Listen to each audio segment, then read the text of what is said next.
అవునండి. చూడు బాబు ఎందుకు వేరే సార్లు చూడు బాబు ఎలా వస్తుందో.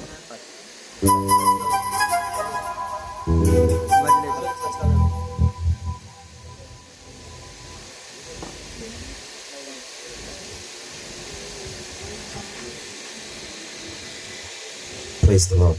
Hallelujah. తల్లివి నీవే, నా తండ్రివి నీవే, తోడు నీవే, మా నీడా నీవే. తల్లివి నీవే, నా తండ్రివి నీవే, తోడు నీవే, నా నీడా నీవే.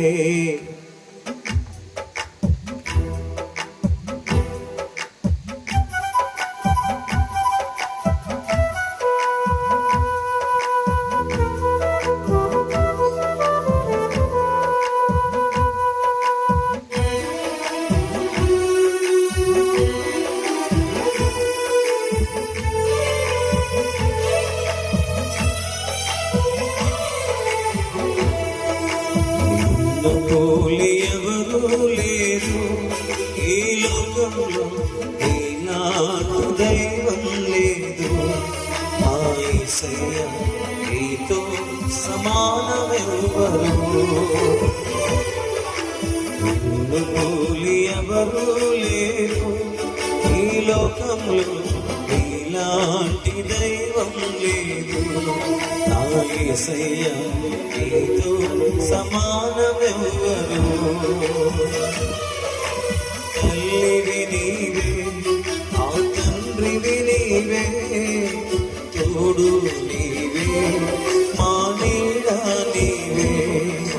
తల్లివి నీవే, ఆ తండ్రివి నీవే, తోడు నీవే, మా నీడా నీవే. నిన్ను పోలి ఎవరు లేరు ఈ లోకంలో, ఇలాంటి దైవం లేదు. మా యేసయ్య నీతో సమానమెవ్వరు.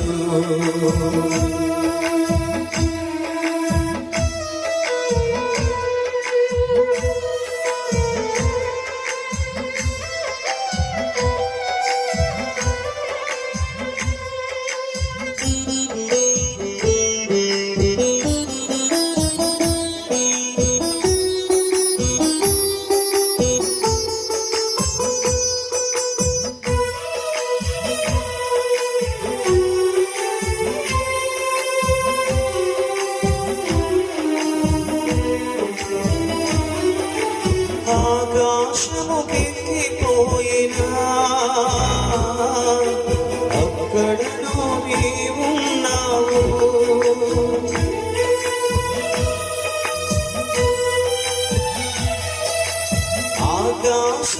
ఆకాశముకెక్కిపోయినా అక్కడను నీవున్నావు. నేను పదాలములు పొందుకునినను అక్కడకు నీ వచ్చావు. నేను పాదాలములు పొందుకునినను అక్కడకు నీ వచ్చావు. తల్లివి నీవే, మా తండ్రివి నీవే, తోడు నీవే, మా నీడా నీవే. పాడమా. తల్లివి నీవే, మా తండ్రివి నీవే, తోడు నీవే, మా నీడా నీవే. నిన్ను పోలి ఎవరు లేరు ఈ లోకంలో, ఈనాటి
గర్భమందున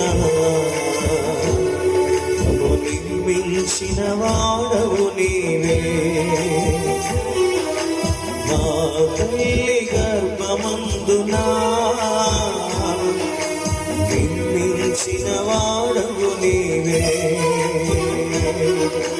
తల్లివి నీవే, ఆ తండ్రివి నీవే, తోడు నీవే, మా నీడా నీవే. తల్లివి నీవే, ఆ తండ్రివి నీవే, తోడు నీవే, మా నీడా నీవే. నిన్ను పోలి ఎవరు లేరు ఈ లోకంలో, నీలాంటి దైవం లేదు. మా యేసయ్య నీతో సమానమెవ్వరు.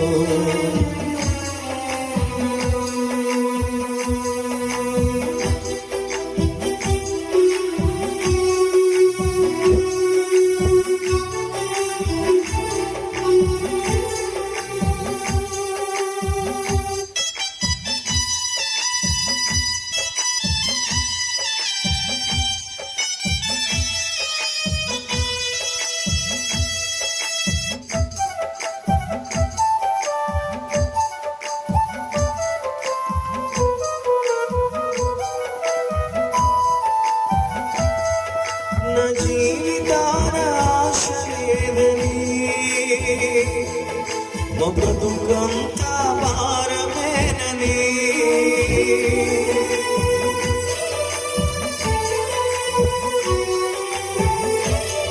నా జీవితాన ఆశ లేదని, నా బ్రతుకంతా భారమేనని, కుమిలి కుమిలి ఏడ్చుచుండగా నన్నెత్తుకొని ఓదార్చితివి. నేను కుమిలి కుమిలి ఏడ్చుచుండగా నెత్తుకొని ఓదార్చితివి. తల్లివి నీవే, నా తండ్రివి నీవే, తోడు నీవే, నా నీడా నీవే. తల్లివి నీవే, నా తండ్రివి నీవే, తోడు నీవే, నా నీడా నీవే. నిన్ను పోలి ఎవరు లేరు ఈ లోకంలో, నీలాంటి దైవం లేదు. నా యేసయ్య నీతో సమానమెవ్వరు. తల్లివి నీవే, నా తండ్రివి నీవే, తోడు నీవే, నా నీడా నీవే. తల్లివి నీవే, నా తండ్రివి నీవే, తోడు నీవే, నా నీడా నీవే. తోడు నీవే, నా నీడా నీవే, తోడు నీవే, నా నీడా నీవే. హల్లెలూయా. సార్ దేవునికి స్తోత్రం చెప్తారా? హల్లెలూయా. ఇద్దరిద్దరు చెప్పి ఇక్కడికి వచ్చి నిలబడి ఒకరు ఇద్దరు ఒక కీర్తన పాడండి. త్వరగా రావడానికి ప్రయత్నించండి. ఇద్దరిద్దరు చెప్పిన మీరు పేరు పెట్టి పిలుచుకోవడానికి ప్రయత్నాలు చేయకండి. ఇప్పుడు త్వరగా వస్తే కోటాలు కూడా మనం త్వరగా ముందుకు తీసుకెళ్ళడం అవుతుంది. Praise the Lord. Hallelujah. Praise the Lord. Hallelujah.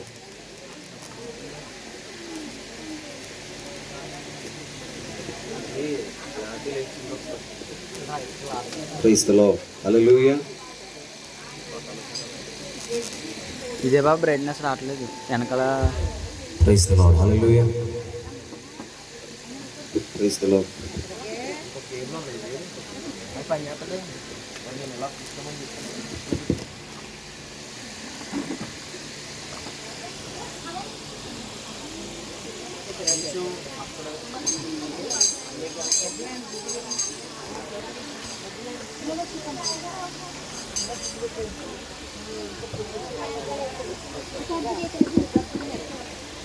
Lighting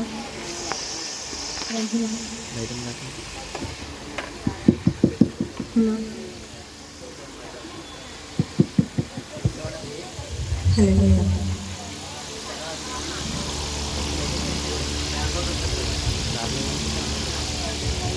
lighting లేదు lighting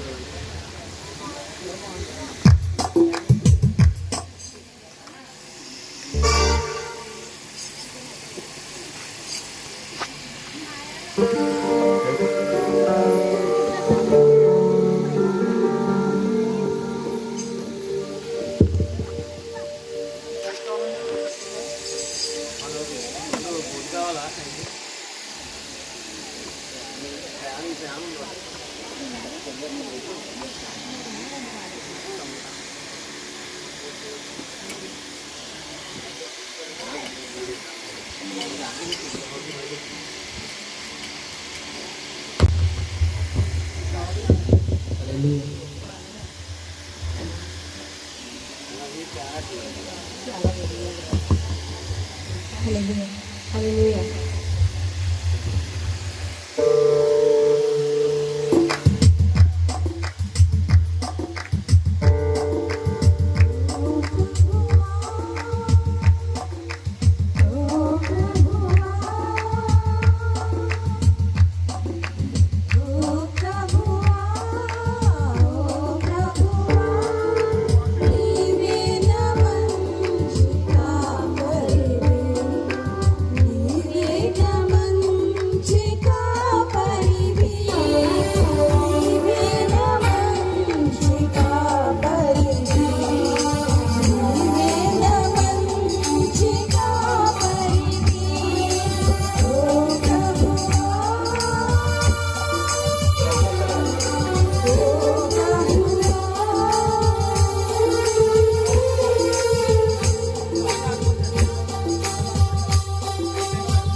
Praise the Lord. Hallelujah.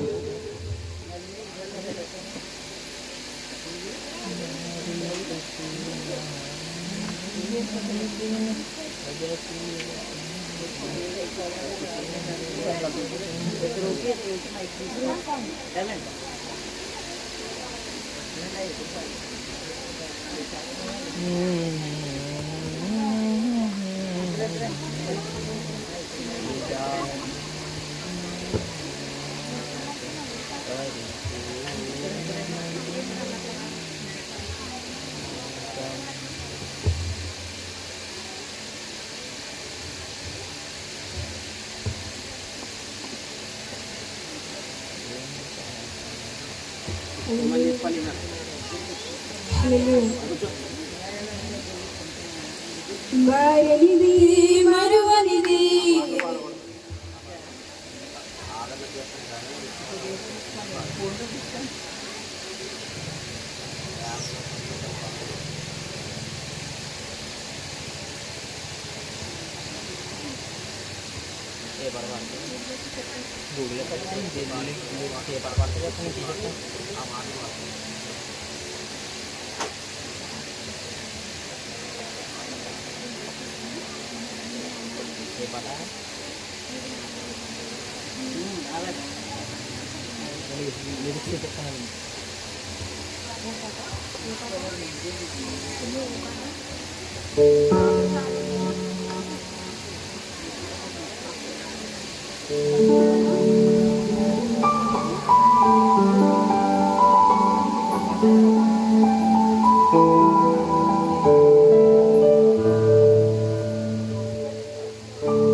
నీవు నా తోడు ఉన్నావయ్యా, నాకు భయమేలా నా యేసయ్యా.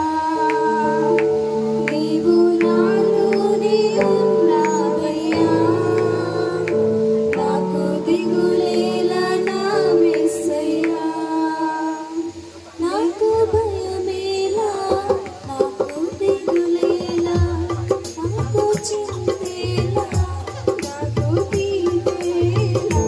నీవు నా తోడు ఉన్నావయ్యా, నాకు భయమేలా నా యేసయ్యా.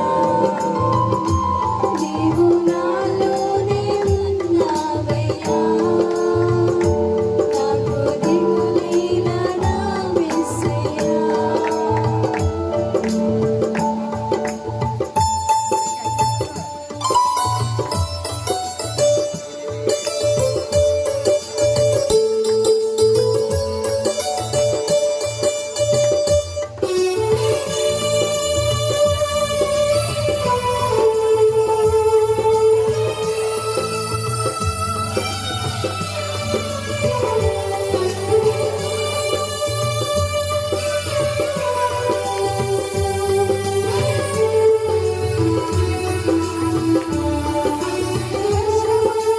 కష్టములో నా తోడు ఉన్నావు, వేదనలో నా చింత ఉన్నావు.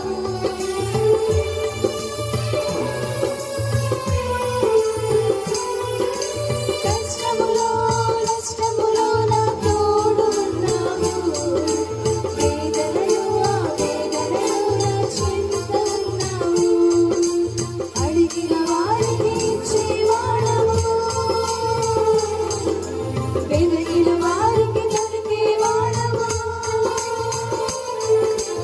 అడిగిన వారికి ఇచ్చేవాడవు, వెతికిన వారికి దొరికేవాడవు. చెప్పిన వారికి తలుపులు తెరిచే దేవుడవు, పెట్టిన వారికి తలుపులు తెరిచే దేవుడవు. దేవా దేవా నీకే స్తోత్రం, దేవా దేవా నీకే స్తోత్రం, దేవా దేవా నీకే స్తోత్రం, దేవా దేవా నీకే స్తోత్రం.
వేదము అని పలికిన దేవా దేవా దేవా నీకే స్తోత్రం దేవా దేవా నీకే స్తోత్రం దేవా దేవా నీకే స్తోత్రం దేవా దేవా నీకే స్తోత్రం నీవు నా తోడు ఉన్నావయ్యా నాకు భయమేలా నా యేసయ్యా నీవు నాలోనే ఉన్నావయ్యా నాకు దిగులేలా నా యేసయ్యా నీవు నా తోడు ఉన్నావయ్యా నాకు భయమేలా నా యేసయ్యా నీవు నాలోనే ఉన్నావయ్యా నాకు దిగులేలా నా యేసయ్యా నాకు భయమేలా నాకు దిగులేలా నాకు చింతేలా నాకు దిగులేలా నాకు భయమేలా నాకు దిగులేలా నాకు చింతేలా నాకు దిగులేలా నీవు నా తోడు ఉన్నావయ్యా నాకు దిగులేలా నా యేసయ్యా నీవు నాలోనే ఉన్నావయ్యా నాకు దిగులేలా నా యేసయ్యా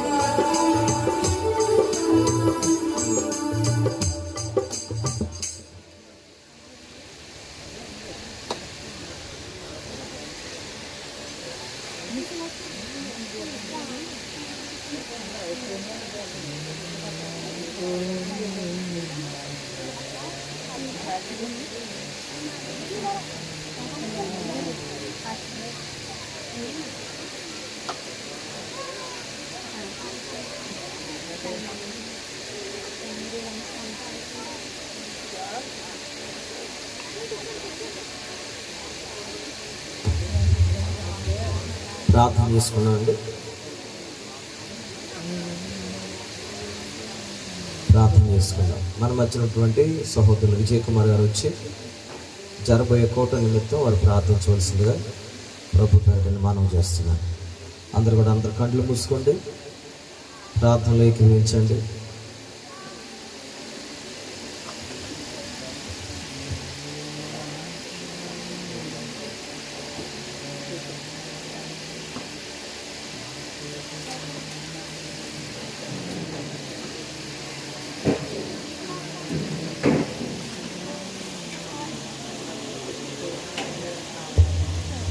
హల్లెలూయా హల్లెలూయా హల్లెలూయా హల్లెలూయా. సమూలకర సమయాన్ని తీసుకుంటున్నాయని కొన్నాడు. ఇదిగా ఈ యొక్క కుడికలో మీరు నన్ను స్థితిందని కొన్నారు. ఆది నుంచి రోజుని ఆధీనంలో తెప్పించుకోండి. ఈ యొక్క ఆదరణ కుడుకులో ఏదో యొక్క సంవత్సరం కుడుకులో తండ్రి అయా నీకు కుటుంబానికి ఆదరణ, ఈ కుటుంబానికి తోడు, ఈ కుటుంబం ఈ యొక్క కుటుంబముకు మీ యొక్క రివాజ శక్తిని రివాజానికి స్థితాలు అయా నీ కృపను దయచేయండి. నీ కొనడానికి స్థితాలు అదే పూర్వోత్సవాన్ని జ్ఞాపం చేసుకోండి. పాటలో స్థితిలో మీరు ఉన్నారు. నీ కొనాలి నీ కొనాలి రాజ్యానికి స్థితాలు వాక్యంలో గెలుచునుగా యాని యొక్క మంచి మాటలు హృదయానికి యువజానికి స్థితాలు దేవరాజానికి స్థితాలు శాంతి కలిగించే మాటలు అయాని నెమ్మది గల మాటలు అయానికి స్థితాలు నీ కృప కలిగిన మాటలు మాదే ఇచ్చిన యానికి స్థితాలు రాజ్యానికి స్థితాలు ఈ కుటుంబాన్ని జ్ఞాపం చేసుకోండి. అయా నువ్వు తప్ప వేదక దేవుడు కానీ ఏ మనుషుడు కానీ రాజ్యానికి ఏ అధికారి కానీ ఏ రాజు కానీ అయా తోడు లేడు తల్లి నీకు ఉన్నారు. ప్రతి బిడ్డకి ప్రతి మనిషికి ప్రతి వ్యక్తికి నువ్వే ఆధారం తండ్రి నీకున్నావు. నీవు తప్ప ఎవరు ఆధారం లేదు నాయన. నువ్వు ఒక్కడే దేవుడవు, నువ్వే మా ఆధారం. మనుషులను నమ్ముకుని కంటే రాజులను నమ్ముకుని కంటే యెహోవాను ఆశ్రయించడం మేలు అని వాక్యం చెప్తుంది. అంది ఈ కుటుంబానికి నువ్వే ఆశ్రయం, ఈ కుటుంబానికి నువ్వే ఆదరణ, ఈ కుటుంబానికి నువ్వే తోడు. నీవు తప్ప వేరొక దేవుడు లేడు నాయన నీకున్నాడు. ప్రభావానికి ఎస్తుతాడు. మనుషుల ఆదరణ కంటే నీ ఆదరణ గొప్పది, నీ ఆశ్రయం గొప్పది, నీ నివాస స్థలము రమ్యమైనది నాయన నీకున్నాడు. ప్రభావానికి ఇస్తున్నాడు. అలాగే తొలగిపోయిన ఆ యొక్క బిడ్డ కూడా నీ యొక్క రమ్యమైన స్థలంలో నివసించిస్తున్నాడని మేము నమ్ముచున్నాము. నీకు ఇస్తున్నాడు ప్రభావానికి ఇస్తున్నాడు. నీ ఆశ్రయము నీ యొక్క రాజా నీకు ఆదరణ ఆది నుంచి మీరు రాజా మా యొక్క కలకాల జీవితం అంతా ఉంచమని నా తెలియని నేసి పరిశుద్ధనామంలో గత మాడు వీరికి వచ్చిన ఘనమైన మా తండ్రి. ఆమేన్.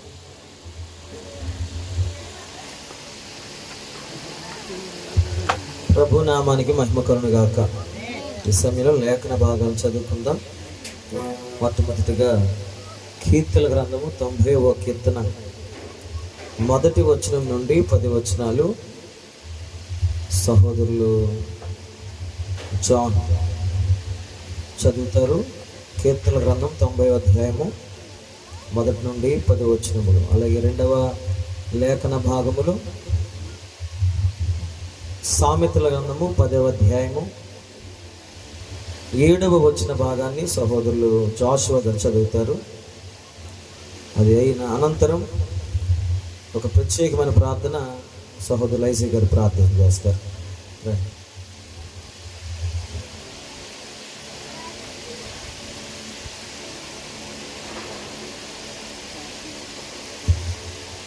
కీర్తనల గ్రంథము 90వ అధ్యాయం మొదటి నుండి 10 వచనం. ప్రభువా, తరతరముల నుండి మాకు నివాస స్థలము నీవే. పర్వతములు పుట్టక మునుపు భూమిని లోకమును నీవు పుట్టింపక మునుపు యుగ యుగములు నీవే దేవుడవు. నీవు మనుషులను మంటికి మార్చుచున్నావు. నరులారా తిరిగి రండని నీవు సెలవిచ్చుచున్నావు. నీ దృష్టికి 1000 సంవత్సరములు గతించిన నిన్నటి వలెనున్నవి. రాత్రి అందలి యొక్క జాము వలెనున్నది. వరద చేతనైనట్టు నీవు వారిని పారగొట్టి వేయగా వారు నిద్రింతురు. ప్రొద్దున వారు పచ్చగడ్డి వలె చిగురింతురు. ప్రొద్దున అది మొలచి చిగురించును. సాయంకాలమున అది కోయబడి వాడబారును. నీ కోపం వల్ల మేము క్షీణించుచున్నాము. నీ ఉగ్రతను బట్టి దిగులు పడుచున్నాము. మా దోషమును నీవు నీ ఎదుట నించుకొని ఉన్నావు. నీ ముఖకాంతిలో మా రహస్య పాపములు కనబడుచున్నవి. నీ ఉగ్రతను భరించుచునే మా దినములన్నీ గడిపితిమి. నిట్టూర్పులు విడిచినట్టు మా జీవిత కాలము జరుపుకొందుము. మా ఆయుష్ కాలము 70 సంవత్సరం, అధిక బలమున్న ఎడల 80 సంవత్సరములకు. అయినను వాటి వైభవము ఆయాసమే, దుఃఖమే. అది త్వరగా గతించును, మేము ఎగిరిపోవును. ఆమేన్.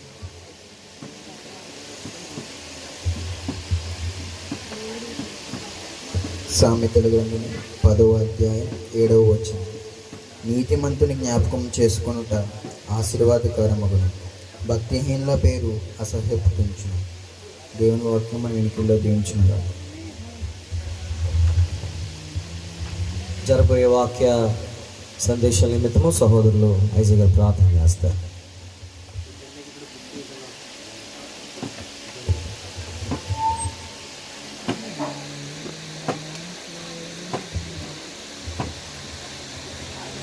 ప్రార్థన చేసుకుందాం. సర్వోన్నతుడా, సర్వాధికారమైన మా యేసు ప్రభువా, నీ ఘనమైన శ్రేష్టమైన నామానికి వందనాలు ప్రభువా.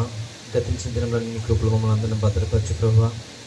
నా నీ ఉదయకాల సమయంలో ప్రభువా, మా సహోదరుడు ప్రశాంత్ జ్ఞాపకం చేసుకుంటూ ప్రభువా, వీరు మాకు అనుగ్రహించి నీ కృపను బట్టి వందనాలు ప్రభువా. నాయన ప్రభువా, ఈ సమయం అందు ప్రభువా నీ దాసుడు ప్రభువా నిలబడి వర్తమానం అందిస్తుండగా నీ కృపను దయచేయండి ప్రభువా. ఈ కుటుంబానికి కావాల్సిన ఆదరణ ప్రభువా నాన్న మీరు అనుగ్రహించమని వేడుకుంటున్నాం తండ్రి. ప్రతి గాయంను కట్టి ప్రభువా నాన్న మీరే సమాధానం నెమ్మదిని అనుగ్రహించమని వేడుకుంటున్నాం ప్రభువా. నాన్న ప్రతి విషయంలో ప్రభువా నీ మేలైన కార్యం జరిగించి ఈ కూడిక అంతయు ఆది నుంచి అంచెం వరకు మీ కృపలో భద్రపరిచి నాయన ప్రభువా నీ దాసుని నిలబెట్టుకొని నీ మాటలు మాకు అందించమని యేసయ్య నామమున వేడుకుంటున్నాం మా పరమ తండ్రి. ఆమేన్.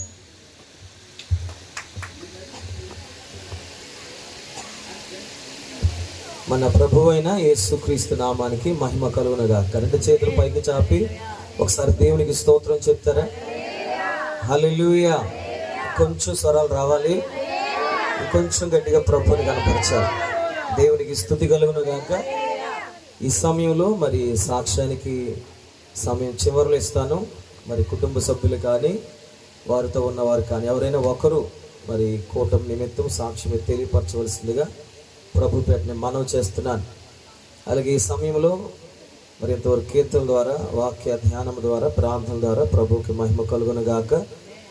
మరి ఇక ఆలస్యం ఈ కోటలో మనం చేయకుండా ఏలూరు పరిసర ప్రాంతాల్లో దేవుని పరిచయం చేసినటువంటి దైవజనులు ఇర్మియా గారిని కొద్ది నిమిషాల పాటు దేవుని మాటలను పంచుకోవలసిందిగా ప్రభుపేట నేను మనవి చేస్తున్నాను.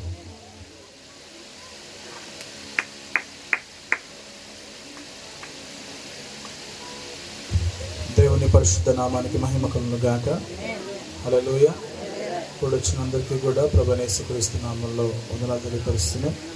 ఇది కాల సమయంలో సహోదరుడు ప్రశాంత్ జ్ఞాపకాలు కొడుక ద్వారా తన జీవితంలో పనిచేసినటువంటి విశ్వాస సంబంధమైనటువంటి మంచి పోరాటము, దేవుని సన్నిధిలో అతను ఉన్నది కొన్ని నెలలైనప్పటికీ కూడా అతను కలిగి ఉన్నటువంటి చక్కటి సాక్ష్య జీవితాన్ని అందరూ కూడా ఎరిగి ఉన్నాం.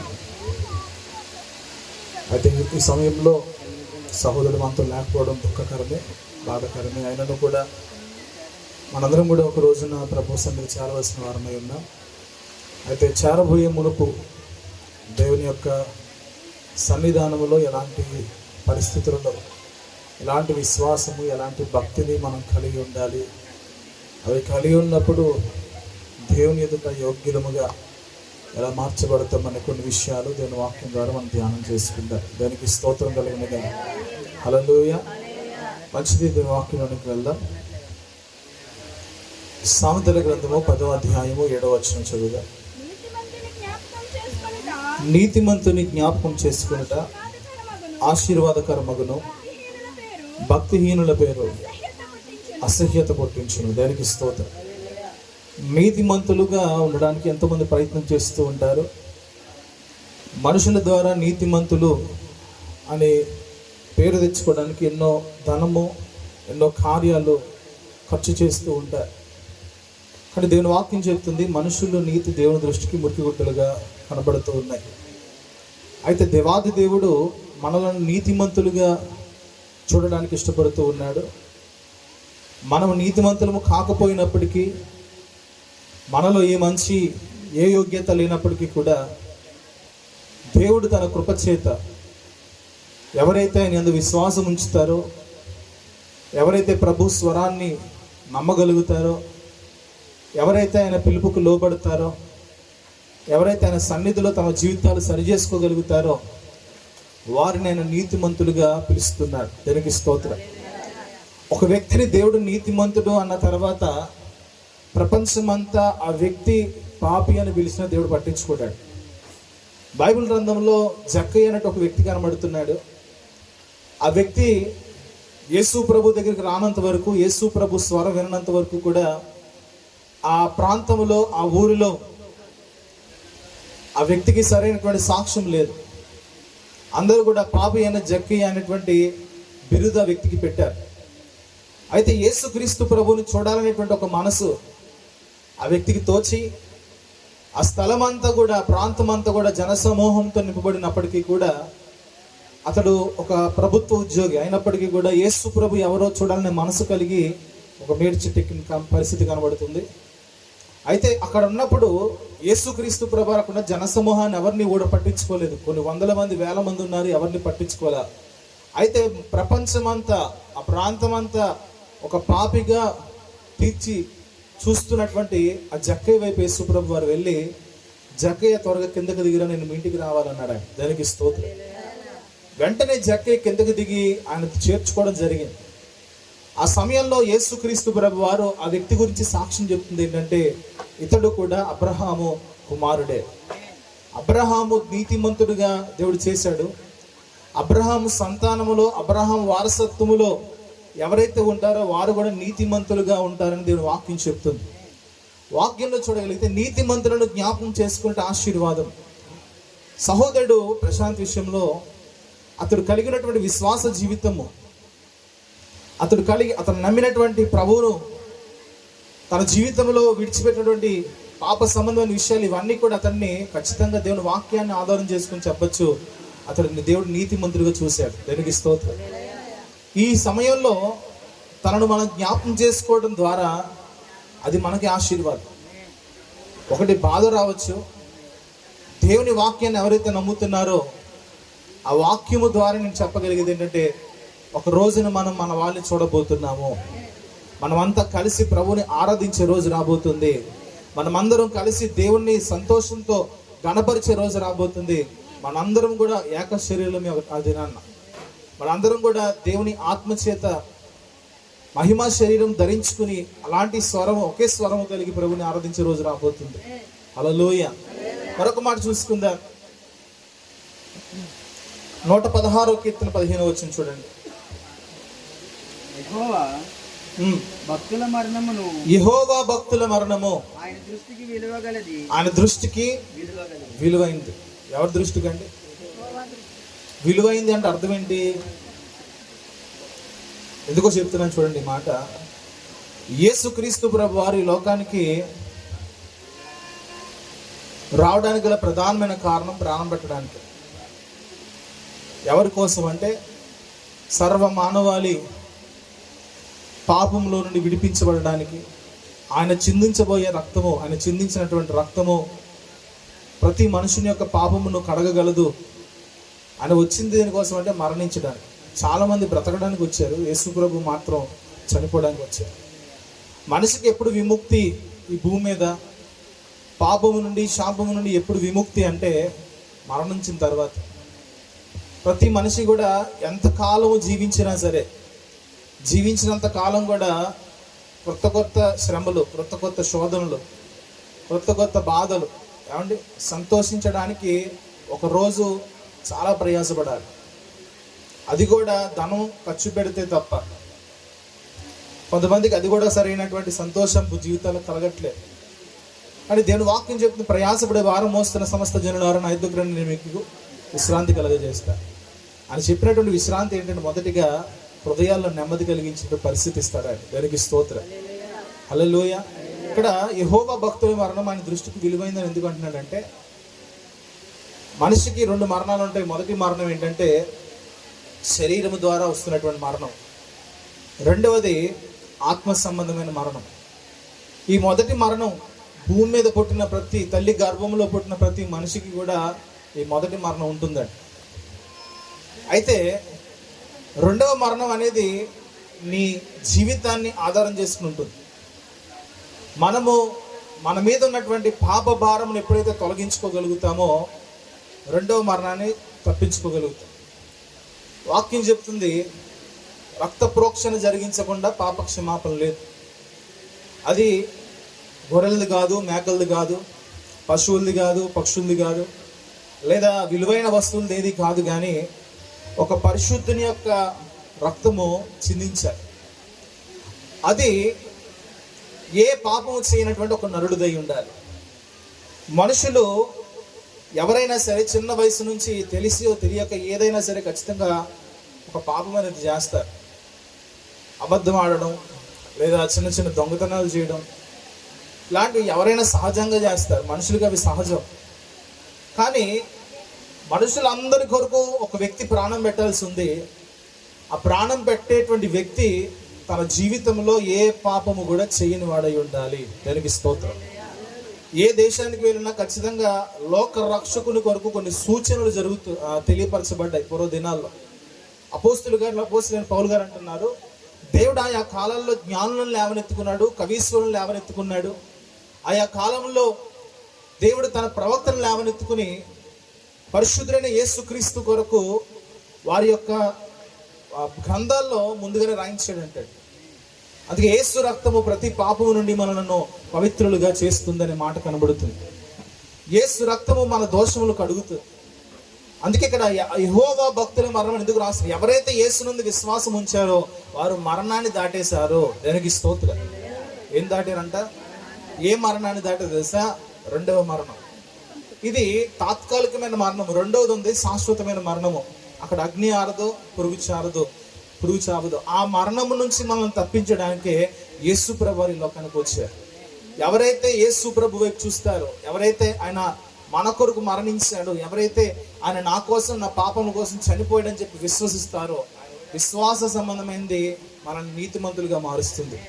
యెహోవా భక్తుని మరణము ఆయన దృష్టికి విలువైంది. ఎందుకంటే ఆయన మనందరినీ చేర్చుకోవడానికి సిద్ధంగా ఉన్నాడు. దానికి స్తోత్రం. ఆయన మనందరినీ కూడా ఏం చేయబోతున్నాడు? హత్తుకోబోతున్నాడు. ఆయన తన రాజ్యంలో మనం చేర్చుకోబోతున్నాడు. ఆఖరి మాట చూసుకున్న 1 పేతురు పత్రిక 1వ అధ్యాయం.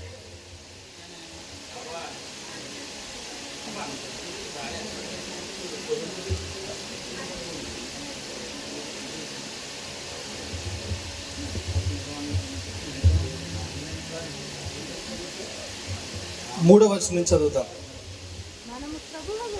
మన ప్రభువు యేసుక్రీస్తు తండ్రి అయిన దేవుడు స్తుతింపబడును గాక. మృతులలో నుండి యేసుక్రీస్తు తిరిగి లేచుట వలన జీవముతో కూడిన నిరీక్షణ మనకు కలుగునట్లు, అనగా అక్షయమైనదియు నిర్మలమైనదియు వాడబారనిదియునైన స్వాస్థ్యం మనకు కలుగునట్లు ఆయన తన విశేష కనికరము చొప్పున మనలను మరలా జన్మింపచేసెను. కడవరి కాలమందు బయలుపరచబడు సిద్ధముగా ఉన్న రక్షణ మీకు కలుగునట్లు విశ్వాసము ద్వారా దేవుని శక్తి చేత కాపాడబడు మీ కొరకు ఆ స్వాస్థ్యము పరలోకమందు భద్రపరచబడి ఉన్నది. దేనికి స్తోత్రం కలుగునుగా. ఎవరైతే యేసునందు రక్షణ పొందిన వారై ఉన్నారో వీరందరికీ ఒక స్థలాన్ని దేవుడు భద్రపరిచాడండి. దేనికి స్తోత్రం. హల్లెలూయా. వాక్యం రాయబడింది, నిలబరమైన పట్టణం మన కోసం ఉందంటే ఇది శాశ్వతమైనది కాదు. మన యాత్రికులం, మనందరం కూడా యాత్రికులమే. తల్లి గర్భంలో పుట్టినది మొదలుకొని 60 సంవత్సరాలు 70 సంవత్సరాలు బలం ఉంటే దేవుడు మనకు ఆయుష్ ఇచ్చినంత కాలం ఇక్కడ మన యాత్రికులమే. కానీ ఎంతో ప్రయాసతో ఉంటాం మనం. అవి సంపాదించుకోవాలి, ఇది మనం కొనుక్కోవాలి, ఇది కావాలి, మన పిల్లలు ఇవన్నీ మనం చేసుకుంటూ వెళ్తాం. కానీ ఒకరోజు మనం తిరిగి వెళ్ళేటప్పటికి ఏది కూడా మనతో పాటు రాదు. కానీ నీవు కలిగి ఉన్నటువంటి విశ్వాసము, ప్రభువునందు నువ్వు కలిగి ఉన్నటువంటి నిరీక్షణ, నీ ప్రేమ దేవుని యొద్ద భద్రపరచబడి ఉన్నాయి. ఇవి మాత్రమే నీతో వస్తాయి. 1 కొరింథీ రాసిన పత్రిక 13వ అధ్యాయం 13వ వచనం రాయబడింది ఏంటంటే, ఆ 2 వచనాలు మనం చూసి ముగించుకుందాం. చూడండి ఒకసారి. 13వ అధ్యాయం 13వ వచనం. కాగా విశ్వాసము, నిరీక్షణ, ప్రేమ ఈ 3 నిలుస్తాయి. వీటిలో శ్రేష్టమైనది ప్రేమ. నువ్వు వెళ్ళేటప్పుడు ఇక్కడి నుంచి నువ్వు తీసుకెళ్లేది ఏదైనా ఉంది అంటే విశ్వాసము, నిరీక్షణ, ప్రేమ. చెప్పండి ఒకసారి. విశ్వాసము, నిరీక్షణ, ప్రేమ. ఈ 3 మనతో వస్తాయి అంటే. డబ్బు సంపాదిస్తాం, కోట్లు ఆస్తి, ఎలా తీసుకెళ్తాం? Not allowed. ఒకటే అంటారు, నాట్ అలౌడ్. విలువ గల వస్త్రాలు, విలువైన వస్తువులు మనకి ఈ భూమి మీద ఉన్నంత వరకు అన్నీ కావాలి మనకు, అవునా కదా? అన్నీ కావాలి. కానీ ఏది కూడా మనతో పట్టరాదు. ఏదైనా వచ్చేది ఉందంటే ఒకటి దేవుని మీద నువ్వు కలిగి ఉన్న విశ్వాసము, ప్రభువునందు నువ్వు కనపరుస్తున్నటువంటి నిరీక్షణ, నువ్వు దేవునిలోనూ అలాగే నిన్ను వల్ల నీ పొరుగు వారిని ప్రేమించాలనే విషయము. ఈ ప్రేమ, ఈ 3 మాత్రమే దేవుని రాజ్యానికి నువ్వు తీసుకెళ్ళగలుగుతాయి, నీతో పాటు వస్తాయి. దానికి స్తోత్రం. కనుక దేవుని ఎదుట మనం నీతిమంతులుగా కనబడాలి. ఆయన భక్తులుగానే మనం మరణించాలి. దేవుడు మన కొరకు దాచిపెట్టినటువంటి ఆ ఉన్నతమైనటువంటి బహుమానమును మనం తీసుకోవడానికి మన సిద్ధము కలిగిన వారముగా ఉండాలి. దానికి స్తోత్రం. ప్రభు రాకడ సమీపంగా ఉంది. అయితే ఒకరు ముందు ఒకరు వెనకాల ఎవరైనా సరే వెళ్ళాల్సిందే ఖచ్చితంగా. అయితే మనము ఆయన మనకు తోడై ఉన్నాడనే వాగ్దానం బట్టి మనం ముందుకు వెళ్ళాలి. ఎందుకంటే మనకు శాశ్వతముగా తోడై ఉన్నటువంటి వారు ఎవరైనా ఉన్నారంటే ఒకటి మనలను ప్రేమించి మన కోసం ప్రాణం పెట్టినటువంటి సర్వోన్నతుని యేసుక్రీస్తు ప్రభువారు మాత్రమే. అని అంటున్నాను, నేను విడువను, నేను ఎడబాయను, ముదిమి వచ్చే వరకు నేను ఎత్తుకొని వాడును, నేను పోషించేవాడును, నేను హత్తుకొని వాడును, నిన్ను ఆదరించేవాడును, ఇదిగో నేను నీకు తోడయుండి నీతో పాటు నడుస్తున్నాను, నేను నడిపిస్తున్నాను అనే చక్కటి త్రోవలు మన కోసం సిద్ధపరిచినటువంటి దేవుడు ఆయన. దేవునికి స్తోత్రం కలుగునుగా. కనుక మన విశ్వాసము, మన నిరీక్షణ ప్రభునందు ఎప్పుడు కూడా తొలగిపోకూడదు. మన భక్తిని ఎప్పుడు కూడా మనం తొలగిపోకూడదు. నిత్యము కూడా ఆయనే మన కొరకు ఒక ఉన్నతమైన కార్యాలు చేయగలిగిన దేవుడు. ఎందుకంటే మేలు చేసే దేవుడు ఆయన. ఎలాంటి వాడండి ఆయన? ఒకవేళ కీడు జరిగినా దానికి ప్రతిగా 2 మేలు ప్రభు చేయగలిగిన వాడు ఆయన. ఆయన మన జీవితాలను మేలుతో నింపుతాడు. ముఖ్యంగా సహోదరి విషయంలో కూడా దేవుడు గొప్ప మేలైన కార్యము చేత హృదయాన్ని హత్తుకొనును గాక. ఆమేన్.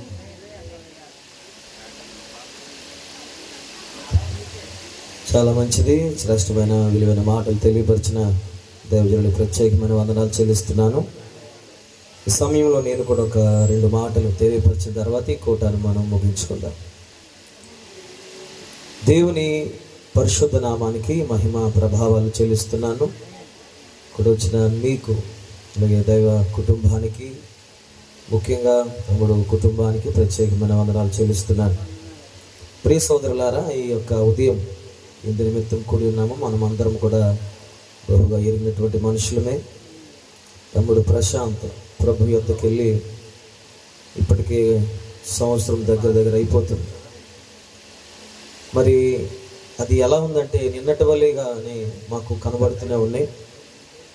ఆయనతో ఉన్నటువంటి అనుబంధాలు, లేకపోతే నా మాటలు, ఆయనతో చేసిన జర్నీ అన్నీ కూడా అవి మాకు తీరనటువంటి లోట్లుగానే కనబడుతున్నాయి. మరి కుటుంబానికి కూడా మొదటగా ప్రభు యొక్క ఆదరణ, ప్రభు యొక్క కృప మరి కలిగి ఉండాలని చెప్పి మరొకసారి ప్రార్థిస్తున్నాను. అయితే ఈ దినాన దేవుని పరిశుద్ధ గ్రంథములో విశ్వసించినటువంటి మానవ జీవితంలో కలుగుతున్నటువంటి ఈ పరిస్థితి ఎందుకు, దీని అంతటికి మూల కారణాలు ఏంటి, దేవుని యొక్క ఆలోచన ఏంటి, అసలు దేవుడు మనల్ని ఇలా పుట్టించి ఇలా నలగొట్టి మరలా ఎద్దుకు తీసుకెళ్ళడానికి మూలాలు ఏంటి, ఎందుకు ఈ జీవితం చాలామంది అన్నట్లుగా నటన జీవితంగా కనబడుద్ది. బైబిల్ కూడా చెప్తుంది ఈ లోకయాత్ర శాశ్వతమైనది కాదు, ఈ లోకము గతించిపోవును, మనకు ఒక మరొక లోకం ఉంది.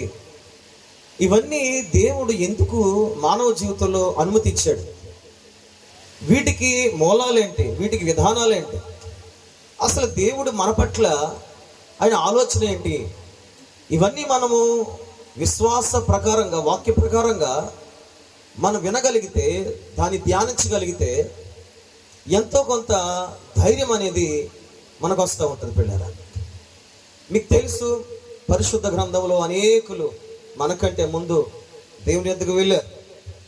ఇప్పటికీ మన తాతలు కానీ, లేకపోతే మన బంధువులు కానీ, అలాగే ఎంతోమంది వారు వెళ్ళిపోతూ వచ్చారు. 91 కీర్తనలు మనం చదువుకున్నాం కదా, నరులారా తిరిగి రండి అంటాడు. తిరిగి రండి అని పిలిచిన వాడు, పంపించిన వాడు ఉంటేనే తప్ప తిరిగి రండి అని పిలవలేడు. అంటే మానవుల్ని దేవుడు పంపిస్తున్నాడు. ఎక్కడికంటే తాను స్వయముగా నిర్మించుకున్నటువంటి ఈ భూమి మీదకి. చెప్పండి చెప్పండి చెప్పాలి, నోరు తెరిచి చెప్పాలి. తాను నిర్మించుకున్నటువంటి ఈ భూమి మీదకి దేవుడే పంపించాడు. దేవుడు మనల్ని పంపించి 3 ఆలోచన కలిగి ఉన్నాడు. మీరు ఇంటికి వెళ్ళి చదువుకొచ్చి ఎఫెసీ 1:6 ప్రకారంగా దేవుడు మానవుణ్ణి ఏర్పాటు చేసుకోవడానికి కానీ, ఆయన పంపించడానికి కానీ ఆయన ఉద్దేశాలు ఏంటంటే తన ఎదుట దేవునికి మహిమ తెచ్చేవారముగాను, పరిశుద్ధులముగాను, నిర్దోషముగాను ఉండడానికి దేవుడు మనల్ని ఈ భూమి మీద పంపించాడు, ఏర్పాటు చేసుకున్నాడు. మొదటి మాట, ఆయనకు మహిమ తీసుకురావాలి. రెండవది, ఆయన ఎదుట పరిశుద్ధులై ఉండాలి. మూడవది, నిర్దోషులమే ఉండాలి. ఈ 70 సంవత్సరాలు లేదా 80 సంవత్సరాలు జీవించిన కాలంలో ప్రతి క్రైస్తవుడు ఈ 3 విషయాల్ని కలిగి ఉండాలి. నీవు జీవించిన కాలంలో దేవునికి మహిమ తీసుకురావాలి. చెప్పండి. అందుకే మహిమను దేవునికి కాకుండా ఏ మానవుడికి కూడా ప్రభు ఇచ్చేవాడు కాదు. ఒకవేళ మహిమ మానవులకు వెళ్తున్న పౌలు గారు చెప్తున్నట్లుగా, అయ్యో నాకు శ్రమ అన్నాడు.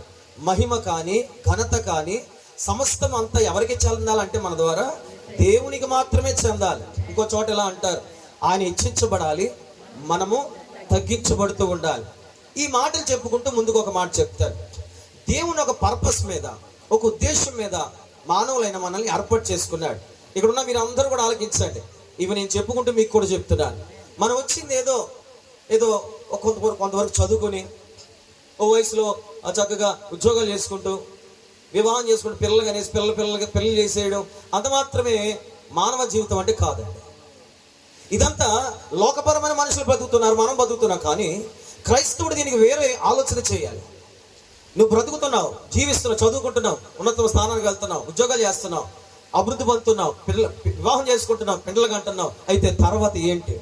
ఎందుకు ఇవన్నీ దేవుడు నీకు అనుమతి ఇచ్చాడు? ఎందుకు ఇవన్నిట్లో ప్రభు నీకు తోడుగా ఉంటున్నాడు? ఇందులోనే ఎన్నో కష్టాలు, ఎన్నో నష్టాలు, ఎన్నో మోసాలు, ఎన్నో అన్యాయాలు, ఎన్నో కుతంత్రాలు, ఎన్నో రాజకీయాలు, ఎన్నో ఎన్నో ఎన్నో ఏడ్పులు, ఎన్నో దుఃఖాలు, ఎన్నో సంతోషాలు, ఎన్నో లాభాలు, ఎన్నో విపరీతమైన వ్యతిరేకమైన పరిస్థితులు కలుగుతూ ఉంటాయి. దీనంటికి మూలం దేవుడు ఒక ఆలోచన నీ ద్వారా నా ద్వారా కలిగి ఉన్నాడు. ఆ కలిగినటువంటి ఆలోచన ఎరుగుతూ మన జీవితాన్ని నడిపించుకుంటేనే మొట్టమొదటిగా ఆయనకు మహిమ తీసుకెళ్ళగలుగుతాం. రెండవది ఆయన దగ్గర పరిశుద్ధులుగా బ్రతుకుతాము. నిర్దోషముగా దేవుని రాజ్యానికి చక్కగా చేర్చబడతాం. దేవునికి స్తోత్రం కలుగుగాక. అందుకే ఇలా అన్నాడు యేసు ప్రభువు వారు మొట్టమొదటిగా వచ్చిన తర్వాత మత్తయి 6:7-8 వచ్చిన ప్రకారం 5, 6, 7 అధ్యాయుల ప్రకారంగా స్టార్టింగ్ వచ్చి చెప్తాడు. మొదటన దేన్ని కూడా మీరు వెతకొద్దు. మొదట దేని వెతకాలో తెలుసా? నీతిని, రాజ్యాన్ని వెతకండి. ఏమి తిందుమా, ఏమి త్రాగుదమా అని మీరు ఆలోచించవద్దు. రేపటి గురించి మీరు ఎప్పుడు కూడా తలంచిపోసుకోవచ్చు. నేను ఇలా చెప్తానంటే మీరు అనుకోకండి. భవిష్యత్తు చూడకుండా ఏ రోజైనా మానవుడు ఉంటున్నాం మనం. రేపు ఏం చేయాలి, ఎలా కట్టుకోవాలి, ఎలా సంపాదించుకోవాలి, బిడ్డలకు పెళ్ళి ఎలా చేయాలి, ఇది ఎలా చేసుకోవాలి, ఇది ఎలా చేసుకోవాలి. ప్రతి ఒక్కరికి ఇది ఆలోచన ఉంది. లేదంటారా? భవిష్యత్తు గురించిన ఆలోచన లేదన్న వాళ్ళు స్తోత్రం చెప్పండి. ఎవరు కానీ ఉండరు. ఒకవేళ ఉన్న ఇప్పుడు ఒక 70, 80 సంవత్సరాలు, 90 సంవత్సరాలు వచ్చి చచ్చిపోవడం రెడీగా ఉన్న వాళ్ళు మాకు ఇంకేం ఆశలు లేవని అంటారు వాళ్ళు. కానీ ప్రతి ఒక్కరికి చెప్తున్నాను, ఆశ లేని మనుషులు లేరు, ఆశ లేని మనుషులు లేరు. కానీ నా దేవుడు చెప్తున్న మాట ఏంటంటే, ఇవి మనకి ఒక సింపుల్గా అనిపించిన ఇవే గొప్ప ఆశీర్వాదాలు. నువ్వు దేని గురించి పట్టించుకుంటున్నావో, దేని గురించి పట్టించకూడదు దేవుని వాక్యం చెప్పింది. ఏం చెప్తుందంటే, మొదట రాజ్యాన్ని వెతుకు, ఆయన నీతిని పట్టుకో. ఇవన్నీ నువ్వు కలిగి దైవపరమైన సాధన చేస్తుంటే నీకు కావలసినవన్నీ ప్రభు ఇస్తాడు. కానీ ఈ రోజుల్లో మానవులు ఎలా ఉంటారంటే, ఆదివారం కూడా మందిరాలకు రాలేని పరిస్థితి, భక్తి సరి చేయలేని పరిస్థితి. దేవుడు అంటే ఒక మూల ఏదో పెట్టుకుని తమ జీవితం అంతా ఒక ఎత్తు అయితే, దేవుడిని ఒక ఉదాహరణకి 90% ఈ జీవితం అయితే ఒక 10% దేవుని చూసే మనుషులు ఉంటారు. కానీ రివర్స్ చేసుకోవాలి దాన్ని. 90% దేవుడు ఉండాలి, 10% మన వ్యక్తిగత జీవితం ఉండాలి. దీని భక్తుల యొక్క విశ్వాసం అంటారు.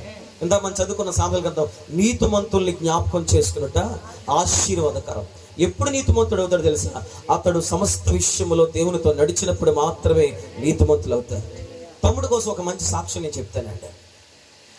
ఆయన ఇంకా ఈ బలహీనత రాకమునుపు అతను చాలా సన్నిహితంగా అయ్యాడు. తన మాటలన్నీ కూడా ఒక సేవకుల్లా మాట్లాడుతూ ఉండేవాడు. నిజం, మీకు ఆ విషయాలు తెలియవు. అతడు నాతో పాటు నా మనస్తత్వంతో కలిసినట్టుగా మాట్లాడేవాడు. పరిచర్య గురించి ఆలోచన చేస్తాం, పరిచర్య గురించి మాటలు చెప్తాం, సంఘం కోసం చెప్తాం, మా కుటుంబం కోసం మాట్లాడడం, ఇలా కొన్ని చాలా ఇన్వాల్వ్మెంట్ అవుతూ ఉండేవాడు తమ్ముడు. ఈ రోజుల్లో ఇన్వాల్వ్మెంట్ అయ్యేవాళ్ళు లేరంటే, చేతులు దులిపోయేవాళ్ళు చాలా మంది ఉన్నారు. మరి నిజంగా చెప్పాలంటే ఈ కుటుంబానికి లేదా మా సంఘానికి మాకు కూడా చాలా లోటు ఇది. ఆ బాధ నుంచి మేము ఇంకా కూడా బయటికి రాలేదండి. మేము మన ఆలోచన చేస్తుంటే అప్పుడే ఇన్ని దినాలు అయిపోయా. అదేదో నిన్నట్టుగా అసలు నిజం చెప్పిన ఆ మరణించినప్పుడు ఆ తమ్ముడు చూచాను తప్ప అతడు మాకు మరణించిన వ్యక్తిగా మాకు కనబడట్లేదు. అతను మాకు అలా కనబడట్లేదు. అతను మా దృష్టిలో ఎలా ఉన్నాడంటే, అతడు దేవుని దగ్గర సురక్షితమైన రెక్కల చాటున బలంగా ఉన్నాడు. లోకము ఈ మరణము చాలా భయంకరంగా కనిపించేస్తుంది, చాలా ఘోరంగా కనబడుతుంది మరణం అనేది. కానీ ఈ మరణంలో నుండి మహిమ గల ఆ దేవుని చూడగలిగితే, అక్కడ దేవుడు తన కుడిపార్శ్వము తన బిడ్డల్ని శ్రేయస్కరమైన స్థితిలో దాచిపెట్టాడు. పోయిన లాస్ట్ టైం నేను చెప్పాను, తమ్ముడు గురించి నేను తెల్లవారు వరకు చాలా దుఃఖపడి, రాత్రి 9వ తారీఖు రాత్రి 5-4:30 మధ్యలో ప్రభు యొక్క గొప్ప దర్శనం ఆదరించిందండి. నాకు కూడా మనసు చెదిరిపోయింది. ఏంటి అని నేను చాలా దుఃఖపడ్డాను. ఎందుకంటే అతనితో ఉన్నటువంటి ఆ సంబంధం అలాంటిది. ఏంటి ప్రభువా అని ఎప్పుడు అడగలేని ప్రభు నేను అడగడం ప్రారంభించాను. అప్పుడు నాకు ప్రభు గొప్ప దర్శనం ఇచ్చాడు. ఆ దర్శనం మీకు చాలాసార్లు నేను చెప్పాను, మరొకసారి జ్ఞాపకం చేస్తున్నాను. నాకు తెలియకుండా నేను మొట్టమొదటిగా ఆకాశం వైపు నడుచుకుంటూ వెళ్ళిపోతున్నాను. అది ఎన్నో ఆకాశం నాకు తెలియదు, కానీ వెళ్తూ ఉండగా ఒక ప్రకాశమైన మేఘాలు, అద్భుతమైనటువంటి వాతావరణం కనబడుతుంది. అక్కడ చాలా ఎత్తైన ప్రాంతం నడుచుకుంటూ వెళ్తున్నాను. దూరం నుండి ఒక నాకంటే ఒక 50-60 అడుగుల ఎత్తులో తమ్ముడు కనబడుతున్నాడు. అతని చుట్టూ బలమైన కంచె వేస్తుంది, అద్భుతమైన కంచె వేస్తుంది. ఆ కంచె దగ్గరికి వెళ్తేనే ఆ కంచె నాకు ఎంత హైట్లో ఉంది, అంత గొప్ప కంచెలో ఉన్నాడు. నేను వెళ్ళి తమ్ముడు అంటే చాలా నవ్వుతూ సంతోషంగా నాతో ఇలా మాట్లాడుతున్నాడు. అన్నయ్య ఎక్కడ ఉన్నాను, నేను చెప్పండి అన్నయ్య చెప్పండి అని అంటే నేను ఒకటే మాట్లాడాను, నిత్యము నువ్వు ఆరాధిస్తూ ప్రభు నమ్ముకున్నావు కదా, ఆ ప్రభు నిన్ను చేర్చుకున్నాడా అని మొదటి మాట్లాడా. తమ్ముడు చాలా సంతోషం చెప్తున్నాడు, అన్నయ్య ప్రభు నన్ను చేర్చుకున్నాడు మొదటి మాట. నేను మరలా రెండో మాట అడిగాను, తమ్ముడు అలాగైతే మన అపరాధాలు ప్రభు జ్ఞాపకం చేసుకోవడం లేదా, ప్రభు నేను ఏమనలేదా అని అడిగాను. ఇది యథార్థం చెప్తున్నాను, ఒక సేవకునిగా ఏదో కుటుంబాన్ని మప్పరిచాలను మీకు నేను దేవుని మనిషిని చెప్పుకోవడం చెప్పట్లేదు, యథార్థంగా నేను చూచిందే చెప్తున్నాను. రెండోది నాతో తమ్ముడు చెప్పిన మాట, అన్నయ్య అసలు ఏ విషయం కూడా ప్రభు ఎత్తట్లేదన్నా, అసలు ఏ విషయం గురించి నాతో అనలేదు అని చక్కగా నవ్వుతున్నాడు. ఎప్పుడు ఎలాగైతే నా దగ్గరకు వస్తూ నవ్వుతూ ఉన్నాడు అలాగే నవ్వుతున్నాడు. మూడో మాట అనే ప్రశ్న అడిగాను, అలాగైతే తమ్ముడు ప్రభువుని ఎవరైతే అంగీకరిస్తారో వారందరినీ దేవుడు చేర్చుకుంటాడా అంటే చక్కగా నవ్వుతున్నాడు. అన్నయ్య తప్పకుండా ఆయన చేర్చుకునే దేవుడై ఉన్నాడు. దేవునికి స్తోత్రం కలుగునుగాక. హల్లెలూయా. నాకు పరలోక దర్శనం ఎప్పుడు కనబడలేదండి, కానీ తమ్ముడు చనిపోయిన తర్వాత పరలోక రాజ్యం వెళ్ళిన వ్యక్తి యొక్క సాక్ష్యం అతని ద్వారా వినడానికి ప్రభు నాకు సహాయం చేశాడు. స్తోత్రం చెప్పండి. ఈరోజు ఆయన లేకపోతే రేపు మనం ఎవరైనా వచ్చు, కానీ మనకంటే వెళ్ళబడిన ఎవరో తెలుసా, పరిశుద్ధుల గుంపులో దాచబడినటువంటి పుణ్యాత్ములండి. వాళ్ళ పుణ్యాత్ములండి. నేను ఈ మాట చెప్తానికి వెనకపడినండి. ఈరోజు కొద్దిగా మీకు బాధ అనిపించిన, తమ్ముడు కుటుంబం కోసం నలిగిపోయాడు, వారి సభ్యుల కోసం నలిగిపోయాడు. వాళ్ళకంటూ ఏదో చేయాలి. ఇప్పుడు మేము మాట్లాడుకున్న తన తాత్పర్యం అద్భుతమైన తాత్పర్యం. అందుకే ఈ కుటుంబానికి నేను మరలా చెప్తున్నాను, ఆయన ఎంతో ఆశ కలిగి మన ఇద్దరు దూరం వెళ్ళిపోయాడు. ప్రభు తన కుమారుని తను తీసేసుకున్నాడు. కానీ మీకు ఒక ప్రేమతో ముందుగా చెప్తున్నాను, ఆయన ఆఖరి దినాల్లో ఏదైతే చేద్దామని చేయలేకపోయాడో, నిలబడదామని నిలబడలేకపోయాడో, ఎలాగ నడుద్దామని నడవలేకపోయాడో అది మీరు చేయాలి. నేను ఒక శుభం చెప్పనేది నాన్న, ఒక శుభం చెప్తున్నాను. ఈ మరణ వార్త చేత ఇప్పటికీ మన హృదయాలు భారంగా అయిపోతే మనం దాన్ని అర్థం చేసుకోలేదో, కాను ఈ కుటుంబంలోంచి ఒక వ్యక్తిని ప్రభు అయిన యేసుక్రీస్తు రక్షణ మార్గానికి దేవుడి సంవత్సరం నడిపించాడండి. దేవునికి స్తోత్రం జరగగా. బైబిల్లో చెప్పి ఒక మరణము ద్వారా అనేకులకి ఎలాగైతే జీవం వచ్చిందో, ఈ కుటుంబానికి ఒక ప్లాట్ఫామ్ వేసి నేను దేవుణ్ణి నమ్ముకున్నాను, ఇదిగో నా వైపు చూడండి అని చెప్పి ఆయన వెళ్ళిపోయాడు. నా వల్లే మీరు ప్రభువుని అంగీకరిస్తే మీరు పరిశుద్ధులుగాను గొప్పగా జీవిస్తారని ఒక అద్భుతమైన సాక్ష్యం చెప్పకొని వెళ్ళిపోయాడు ఆయన. అది వెళ్ళిపోయిన తర్వాత దేవుడి కుటుంబంలో ఒక అద్భుతం చేశాడు.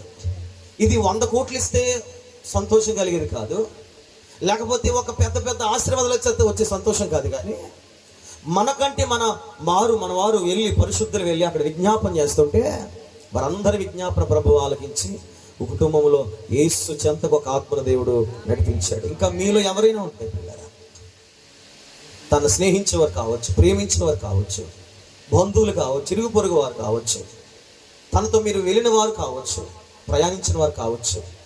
మీకు కూడా మాట చెప్తున్నాను, నిద్రించిన వారి కంటే మనం ఏమి గొప్పవారము కాదు. మనకంటే వెళ్ళేవాడు కంటే నిలబడినటువంటి మనం పరిశుద్ధులు కదా లేఖనాలు బోధిస్తుంది. మొదటి దశలో రాసిన పత్రిక 4వ అధ్యాయం మీరు చూడగలిగితే, నిద్రించిన వారి కంటే ముందుగా మనం ప్రభు యొద్దకు చేర్చబడము.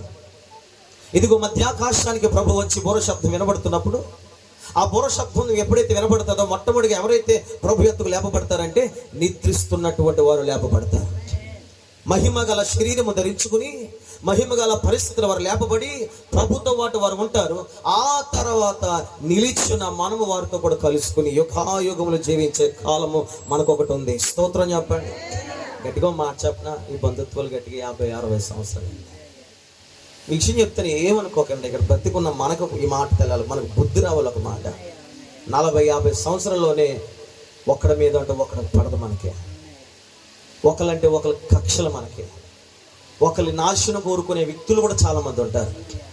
వీరు బ్రతుకేంటారని తక్కువగా చూసేవారు కూడా చాలా మంది ఉంటారు. బైబిల్ చెప్తుంది, నిన్ను వలె నీ పొరుగువాడిని ప్రేమించిన మాట పక్కకెట్టేసి నీవే బాగుపడాలి, నీవే బాగుండాలి, నీవే తినాలి, నీవే తాగాలి, నువ్వు సుఖించాలని వారు ఎక్కువైపోయారండి. ఇది క్రైస్తవులకైతే అస్సలు తగదు. ప్రభుని అంగీకరించిన వారికైతే అస్సలు తగ్గదు. ఎందుకంటే దీన్ని బట్టి నువ్వు తూర్పులోకి వెళ్ళిపోతావు. జాగ్రత్త. బైబిల్ ఎలా చెప్పింది? ఎల్లప్పుడూ ప్రభునందు మీరు ఆనందించాలి. దేని బట్టి ఆనందించాలి? సత్క్రియలను బట్టి, ఆ దేవుని నామంలో నడిచిన భక్తిని బట్టి, ప్రార్థన జీవితాన్ని బట్టి, పరిశుద్ధతను బట్టి, ప్రభు మాటలను బట్టి. ఇదిగో మీ జీవితాల్లో అనేక విషయాలు విడిచిపెట్టి ప్రభువులో మీరు ఆనందపడాలి. ఇది జ్ఞాపకార్థం కూడా అనుకుంటున్నారు, కానీ ఇది ఒక అద్భుతమైన స్తుతి కూడిక. పరలోకానికి ఒక వ్యక్తి వెళ్ళాడు. చిన్న మాట అనుకుంటారు మీరే అన్న. కొంతమంది అమెరికా వెళ్తే సంతోషపడి కోటలు పెట్టుకుంటారు. అమెరికా నుంచి తిరిగి వచ్చాడు మా కొడుకు అని చెప్పి కొంతమంది స్తోత్ర గీతలు పెట్టుకుంటారు, లేకపోతే కోటలు పెట్టుకుంటారు, లేకపోతే ఉద్యోగం వచ్చిందని పెట్టుకుంటారు, ఇంకేదో పెట్టుకుంటారు. కానీ ఈ రోజున ఈ కుటుంబ పక్షంగా ఏముందో తెలుసా? ఈ ఇంటిలోంచి ఒక అతడు పరలోక రాజ్యములో స్థానం సంపాదించుకున్నాడు. గట్టిగా చప్పలు కొట్ట ప్రభుని మహిమపరచండి. ఈ మహిమంతా దేవునికి రావాలి. ఈ మహిమంతా దేవునికి రావాలి. ఈ మహిమంతా దేవునికి రావాలి. ప్రసాద్ మీకు ఎలా తెలుసో కానీ నాకు ఎలా తెలుసు అంటే, అతడు మాకంటే పరిశుద్ధుడై ఉండి దేవుని దగ్గర మొదటిగా వెళ్ళిన వ్యక్తి. ఎవరికి ఉంటుందండి ఆ భాగ్యం? ఎవరికి ఉంటుందండి? మీరు 2వ రాజుల గ్రంథం తీయక్కర్లేదు, బైబిల్ చదవకండి, నేను ముగిస్తాను. 2వ అధ్యాయంలో ఆ సారాంశం అంతా మీరు చదువుకోండి. అక్కడ ఏలియా, ఎలీషా కనబడతారు. వీళ్ళిద్దరు సహవాసం అద్భుతమండి. దైవజనుడు, విశ్వాసి. దైవజనుడు, అనుచరుడు. దైవజనుడు, భక్తుడు. దైవజనుడు, శిష్యుడు. అద్భుతమైనటువంటి సంబంధం వీళ్ళదే. ఇది బంధుత్వం కాదు, రక్త సంబంధం కాదు. వీళ్ళిద్దరిదే ప్రభు ద్వారా కలిగినటువంటి ఆప్యాయ సంబంధం ఇదే. నేను మాట చెప్పనా, నాకు తెలిసి ఒక మాట అంటాను ఖచ్చితంగా. బంధువుల కంటే, రక్త సంబంధాల సంబంధం కంటే వీడంది ఒక సంబంధం ఉందండి. అదేంటి తెలుసా? ప్రభు ద్వారా కలిగిన ఆత్మ సంబంధం. ప్రభు ద్వారా కలిగిన ఆత్మ సంబంధం. రక్త సంబంధం ఏడుపు వస్తుంది, దుఃఖంలో ఉన్నప్పుడు, వాళ్ళ బాధలో కూడా వస్తుంది. కానీ ఏ సంబంధం లేని ఒక ఆత్మీయుడు, ఒక సంఘ సభ్యుడు నీ వల్ల ప్రభుని అంగీకరించిన వ్యక్తి నీ కోసం అంగలారుస్తుంటుంది. అర్థం ఏంటి? ప్రేమ. ఎవరిదా ప్రేమ? ఎక్కడి నుంచి వచ్చింది? పరలోకం నుండి వచ్చిన ప్రేమ. పరలోకం నుండి వచ్చిన ప్రేమ. మీకు విషయం చెప్పనా, నాకు బంధువులు అంటే ఇష్టం ఉండదు. నాకు అస్సలు ఇష్టం ఉండదండి. ఎందుకంటే బంధువుల కంటే ముందుగా నాకు ఇంపార్టెన్స్ రోల్గా ప్రభు నాకు ఎవరిని చూపించాడంటే, నాతో ఉన్న నా సంఘ బిడ్డలు దేవుడు చూపించాడు. ఎవరు నన్ను నిలబెట్టారు అని అడిగితే నేను అంటాను, నా సంఘమే నాకు తోడై ఉండి దేవుళ్ళు నిలబెడుతుంది అంటాను. నేనైతే నేను మరలా చెప్తున్నాను, నా వాళ్ళు పొలాలో ఉన్నారు, వీళ్ళు ఉన్నారు అనొద్దండి. మనందరికీ మన యేసు ఉన్నాడు. ఆయన ఇచ్చిన సంఘం ఉంది మనకి. లేకపోతే ఏంటండి సంబంధం? ఎక్కడో నా వారు ఎక్కడ, అనుభూతి ఎక్కడ. ఈ తమ్ముడు ఐజియా రాజు నాకు పరిచయం చేసాడు తమ్ముడు. అప్పటి నుండి ఎప్పటికైనా సరే నాతో ఉన్న ఆ జర్నీ అంతా కూడా తమ్ముడు నాకు అద్భుతంగానే కనపడ్డాడు. ప్రశాంత్ అంతగా ప్లీజ్ అవుతున్నారా? ఈరోజు నా దీన్ని సంపాదించుకుంటున్నాను. దీన్ని విడిచిపెట్టట్లేదు నువ్వు. ఎలీషా జీవితం కోసం ఒక మాట నాకు గుర్తుకొచ్చినప్పుడు అండి చాలా ఆశ్చర్యం అనిపించిందండి. 4 స్థానాల్లో ఎలీషాను ఏలియా ఆపేద్దాం అనుకున్నాడు. చివరి వరకు అతను రాకూడదు, వస్తే తట్టుకోలేడు, వస్తే ఇబ్బంది పడతాడు, నేను దూరం అయిపోతున్న పరిస్థితిలో చూచి తట్టుకోలేడని గిల్గాల్ ఆగిపో, ఎరుకోలో ఆగిపో, పలానా చోట ఆగిపో అంటే ఎలీషా ఏలియాని విడిచిపెట్టి ఎక్కడ ఆగలేదండి. యోర్దాను వరకు వెళ్ళాడు. యోర్దాను వరకు వెళ్ళిన తర్వాత ఆకాశం నుండి అగ్నిరథాలు వస్తున్నాయి. ఆ అగ్నిరథాల్లో ఏలియా కొనుపోతున్నప్పుడు అద్భుతమైన మాట ఎలీషా ఏలియా కోసం మాట్లాడాడండి. ఆ మాట ఒక్కసారి చూద్దామా? ఆ మాట చదివిస్తాను చూడండి. 2వ రాజుల గ్రంథము 2వ అధ్యాయము. 2వ రాజుల గ్రంథం 2వ అధ్యాయం 12వ వచనం ఎలుగెత్తి చదవండి ఎవరైనా మీలో ఒక్కరు. ఎలీషా అది చూచి, నా తండ్రి ఇజ్రాయేలు వారికి రథమును రౌతులను నీవే అని కేకలు వేసెను. దేవునికి స్తుతి కలుగును గాక.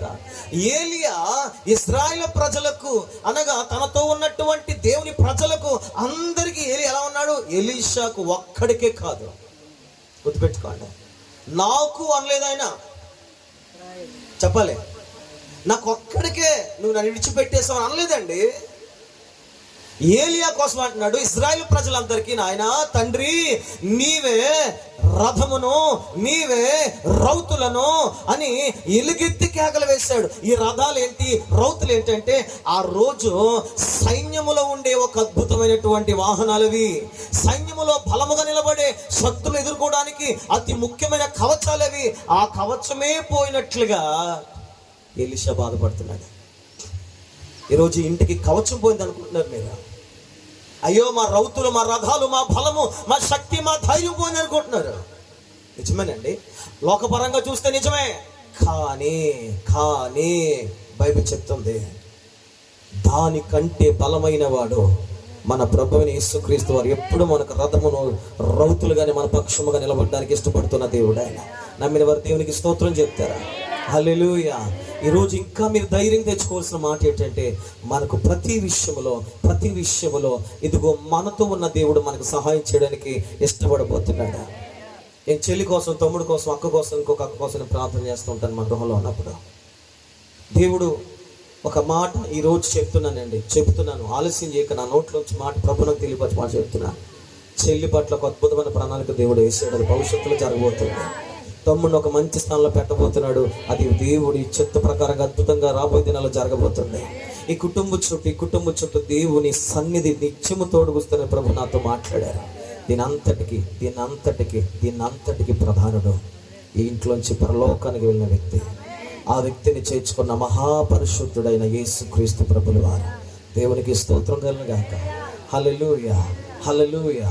విషయం చెప్తా ప్రియులారా, మన పితరులు మనకంటే ముందెళ్ళిన వారు మన విషయంలో ప్రార్థన చేస్తూ ఉంటారు కదా. ఒక తల్లి కావచ్చు, తండ్రి కావచ్చు, మన తోబుట్లు ఎవరైనా సరే, వాళ్ళు చేసిన ప్రార్థన ఒక 10% అయితే 10% ప్రార్థన నెరవేరకుండా దేవుని రాజ్యానికి వెళ్ళిపోతే దేవుడు దాన్ని ఎలా బ్లెస్సింగ్ ఇస్తాడు తెలుసా? 90% యాడ్ చేసి 100 మిగిల్చబడిన వారి కుటుంబం మీద దేవుడు తన కార్యం జరిగించడానికి చూస్తూ ఉండే దేవుడు ఆయన. స్తోత్రం చెప్పండి. ఇంకో చిన్న మాట జ్ఞాపకం చేస్తాను. మోషే చనిపోయాడు. 32 లక్షల మంది నడిపించిన నాయకుడు. అతడు కూడా ఇశ్రాయేలు ప్రజలకు బంధువు, రక్త సంబంధం కాదు, దేవుని యొక్క నాయకుడు, సేవకుడు. అతను కూడా వెళ్ళిపోతున్నప్పుడు అతనితో పాటు ఉన్న మరొక శిష్యుడు, భక్తుడు ఎవరంటే యెహోషువకు బలమంతా పోయింది. మీరు గ్రంథం చదువుకోండి ఇంటికి వెళ్ళాక. బలమంతా పోయింది. ఈ ప్రజల్ని ఎలా నడిపించాలో, ఈ ప్రజల్ని ఎలా ముందుకు తీసుకెళ్లాలో, దేవుని వాగ్దానం వైపు ఈ ప్రజల్ని ఎలా నడిపించాలో యెహోషువకు అర్థం కావట్లేదు. అప్పుడు దిగింది దేవుని వాక్యము పరలోకం నుండి. ఏంటో మాట తెలుసా? యెహోషువా భయపడద్దు, యెహోషువా నువ్వు భయపడద్దు, నేను నీ సేవకుడైన మోషేకు తోడై ఉండినట్లే నీకు కూడా తోడై ఉంటాను. చెప్పాలి, ఆమె చెప్పాలి. ఇప్పుడు మీకు కూడా చెప్తున్నాను, అమ్మా మీరు భయపడిన అవసరం లేదు. నీ భర్తకు తోడైనట్లుగానే, నీ సహోదరుడికి తోడైనట్లుగానే, నీ రక్త సంబంధం తోడైనట్లుగానే వారి కంటే అధికముగా నా సన్నిధి నీకు తోడుగా ఉంటది. మోషేతో ఒక్కడితోనే మాట్లాడా? యెహోషువతో ఒక్కడితోనే మాట్లాడా? నా బైబిల్ చెప్తుంది ఆయన నిన్న నేడు నిరంతరము ఏకరీతిగా ఉండేవాడు. స్తోత్రం చెప్పండి. వారిని బలపరిచిన వాడు, వీళ్ళని బలపరిచిన వాడు, మనల్ని కూడా బలపరచడకు సమర్థవంతమైన దేవుడై ఉన్నాడు. ఆయన ఒక్కడే బలపరిచే దేవుడు. 2 చేతుల పైకి చాపి దేవునికి స్తోత్రం చెప్పండి. ఈ కుటుంబ పక్షంగా ఒక మాట దేవునికి స్తోత్రం చెప్పండి. బలపరచండి నాయనా అని చెప్పండి. నోరు తెరిచి బలపరచండి ప్రభువా అని చెప్పండి. ఈ బిడ్డలను బలపరచండి నాయన, ఈ కుటుంబాన్ని బలపరచండి ప్రభువా, అత్యధికముగా బలపరచండి నాయన, అత్యధికంగా బలపరచండి నాయన. ఓ ఈ కుటుంబానికి రథమును రౌతులను మీరయ్యండి, బలపరచండి నాయన అని ఆకాశం చాపి ఒక్క మాట చెప్పండి. దేవునికి మహిమ, దేవునికి మహిమ, దేవునికి మహిమ కలుగునగాక. ఆ సందర్భంలో అంటున్నాడండి, యెహోషువా నువ్వు భయపడకు, అది కాదయ్యా, దగ్గరుండి నడిపించేవాడయ్యా, అలా కాదయ్యా, మాకేం తెలియనప్పుడు ఏం చెయ్యాలో ఆయనే చెప్పేవాడయ్యా, అలా కాదయ్యా, ఇశ్రాయేల్ ప్రజలు ఎక్కడ తీసుకెళ్లాలో, ఇశ్రాయేల్ ప్రజలు ఎక్కడ పెట్టాలో, వాళ్ళకి ఏమేం చెయ్యాలో నీ ద్వారా మాట్లాడే కదా మమ్మల్ని నడిపించేవాడు. అలాంటి వాడు వెళ్ళిపోతే నేనేం చేయగలుగుతానయ్యా? నేను ఎందుకు పనికిరానయ్యా? నా దగ్గరికి ఏమీ లేదయ్యా, నా జీవితం ఇంకా లేదు లేదు లేదు ఆలోచిస్తూ ఉన్నప్పుడు దేవుడు ఇదే మాట అంటున్నాడు, యెహోషువా భయపడకు. 1:8-9 వచ్చిన ప్రకారంగా నేను మోషేకు తోడై ఉండినట్లు నీకు కూడా తోడై ఉంటాను, నిన్ను విడువను, ఎడబాయను, నిబ్బరము కలిగి ధైర్యముగా ఉండము అని అంటాడు. దేనికి కూడా జడియొద్దు, దేనికి కూడా జడియొద్దు. నీ ముందు పోవచ్చు, నీతో నడిచేవాడు యెహోవాను నేనే. ఆమె స్తోత్రం చెప్పండి. సంగమా, మిమ్మల్ని ప్రేమతో అడుగుతున్నాను. ఇక్కడ వచ్చే వారు అందరూ ప్రేమతో ఒక మనవి చేస్తున్నాను. ఈ బిడ్డల కోసం నిత్యం ప్రార్థించండి. ఈ రోజున మనకి కాపుదలు ఏంటి తెలుసా? ప్రార్థన. ఆశీర్వాదం ఎలా వస్తుందో తెలుసా? ప్రార్థన. స్వస్థతలు ఎలా వస్తాయో తెలుసా? ప్రార్థన. కంచె ఎలా వేయబడదో తెలుసా? ప్రార్థన. జీవితంలో శ్రమలు ఎలా తొలగిపోతుందో తెలుసా? ప్రార్థన. కీడు రాకుండా తప్పించేదేంటో తెలుసా? ప్రార్థన. ప్రభు దృష్టి పడిలే చేసేదేంటో తెలుసా? ప్రార్థన. అపాయము తప్పించేదేంటో తెలుసా? ప్రార్థన. కొడుకు నిండా ఆహారం పెట్టేదేంటో తెలుసా? ప్రార్థన. ప్రార్థన అంటే ఏంటి? ఆయనతో మాట్లాడిన వాడు ప్రతిస్పందిస్తేనే ఇవన్నీ మనకు నెరవేర్చబడతా ఉంటాయి. స్తోత్రం చెప్పండి. మీరు ఏదైనా మేలు చేద్దాం అనుకుంటే కుటుంబానికి ఒకటి అద్భుతమైన మేలు, ఎవరు చేయలేని మేలు. డబ్బు కాదు, ఇంకేదో కాదు. మీరు చేసి ప్రతి దినపు ప్రార్థనలో ఒక్క చిన్న ప్రార్థన, ఆ ప్రార్థన మీరు చేస్తే, నేనంటాను ఇజ్రాయేలుకి రథములు రౌతులు ఉన్నట్లుగానే దేవుడి కుటుంబానికి నిత్యము తోడైన నడిపించబోతున్నాడు. నేను బ్లెస్ చేస్తున్నానండి. ఇది నేను ఖచ్చితంగా విశ్వాసంగా చెప్తున్నాను. కని విని ఎరగనటువంటి ఉన్నతమైన ప్రణాళిక కుటుంబంలో జరగబోతుంది. మీకు ఎలా తెలుసయ్యా? తెలుసు. మా దేవుడు మాతో మాట్లాడేవాడు కదా. మేము అడగగలుగుతాం, ఏంటి ప్రభు నువ్వు చేసిన పని ఏంటయ్యా అంటే, మేము ఎంత కొద్దిగా బాధపడినా ఆయన మాత్రం మా మీద కోపం పెట్టుకోకుండా మా దగ్గర దిగొచ్చి, అలా కాదురా, అరే నాయన, రే బాబులు చూడు, నేను ఇలా చేద్దాం అనుకుంటున్నానని చెప్పినాడు మాకు ఆయన. స్తోత్రం చెప్పండి ఒకసారి. హల్లెలూయా, హల్లెలూయా. కానీ ఒక చిన్న మాట చెప్పి నేను ప్రార్థన చేస్తాను. ఏమిటంటే సంగమా, కొద్ది రోజుల్లో ప్రభు రాబోతున్నాడు. ఇప్పటికైనా కొన్ని విడిచిపెట్టవలసింది పూర్తిగా విడిచిపెట్టు. బ్రతికి ఉన్నామంటే ఇంకా ఏదో పరిపూర్ణత నీలో రావాలి. బ్రతికి ఉన్నామంటే సంపూర్ణతలోనికి ఇంకో ఎడముగా ఉన్నాము. సంపూర్ణత వస్తే ఆయనన్నా వస్తాడు, మనమన్నా వెళ్ళిపోతాం. రెండో మాట, మొదటి మాట సంపూర్ణంగా అవ్వడానికి ప్రయత్నం చేయి. రెండవ మాట, దేవుడు పని ఏదో నీ మీద ఉంది. రెండు విషయాలు. నువ్వు బ్రతికున్నావంటే సంపూర్ణంగా అవ్వాలి. రెండవది, ఇంకా బ్రతికున్నావు సంపూర్ణంగా అయ్యి కూడా బ్రతికున్నావంటే రెండవ అద్భుతమైన మాట ఏంటంటే, దేవుడు పని నీ మీద ఏదో ఉంది. దేవుడు పని నీ మీద ఉంది. పాస్టర్ గారుల పని కాదండి, అది కాదమ్మా. పాస్టర్ గారు పిల్లల పని కాదండి, కాదమ్మా. పాస్టర్లో విశ్వాసులు అనే భేదం ఇక్కడ ఉంటుందేమో, ప్రభుకు ఉండదు. అలాగే అపోస్తుల గారు 10:38 వచ్చిన ప్రకారంగా ఆయన అందరికీ ప్రభు, అందరిని కూడా శిష్యులుగా చేయమన్నాడా లేదా బైబిల్లో? చెప్పండి. పాస్టర్ గారు పిల్లలు చేయమన్నాడా, లేకపోతే పాస్టర్ గారు రక్త సంబంధం చేయమన్నా? అందరి శిష్యులే. శిష్యుడు చేసే పని ఏంటంటే గురువు చెప్పిన దాన్ని నెరవేర్చాలి. చెప్పాలి, ఏం చేయాలి? గురువు చెప్పిన దాన్ని నెరవేర్చాలి. ఈరోజు ఒక మాట చెప్తున్నాను అమ్మ, మన మీద దేవుని పని ఏదో ఉంది. అన్ని ప్రార్థన చేస్తావు, అది అడుగుతావు, ఇది అడుగుతావు, అన్ని అడిగేస్తావు, బాగుంది, నేను కాదన్నావు. కానీ ఒక్క ప్రార్థన చేయి. రోజు నుంచి ఈ కుటుంబానికి, అది మీకు కూడా చెప్తున్నాను, నా తమ్ముడిని అడ్డు పెట్టుకుని మీతో మాట్లాడడానికి నా తమ్ముడు అవకాశం ఇచ్చాడు నాన్న దేవుని ద్వారా. స్తోత్రం చెప్పండి. మీకు అందరికీ చెప్తున్నాను, జాగ్రత్త. మనం బ్రతికి ఉన్నామంటే దేవుడు పని చేయాలి. చెప్పండి, ఏం చేయాలి?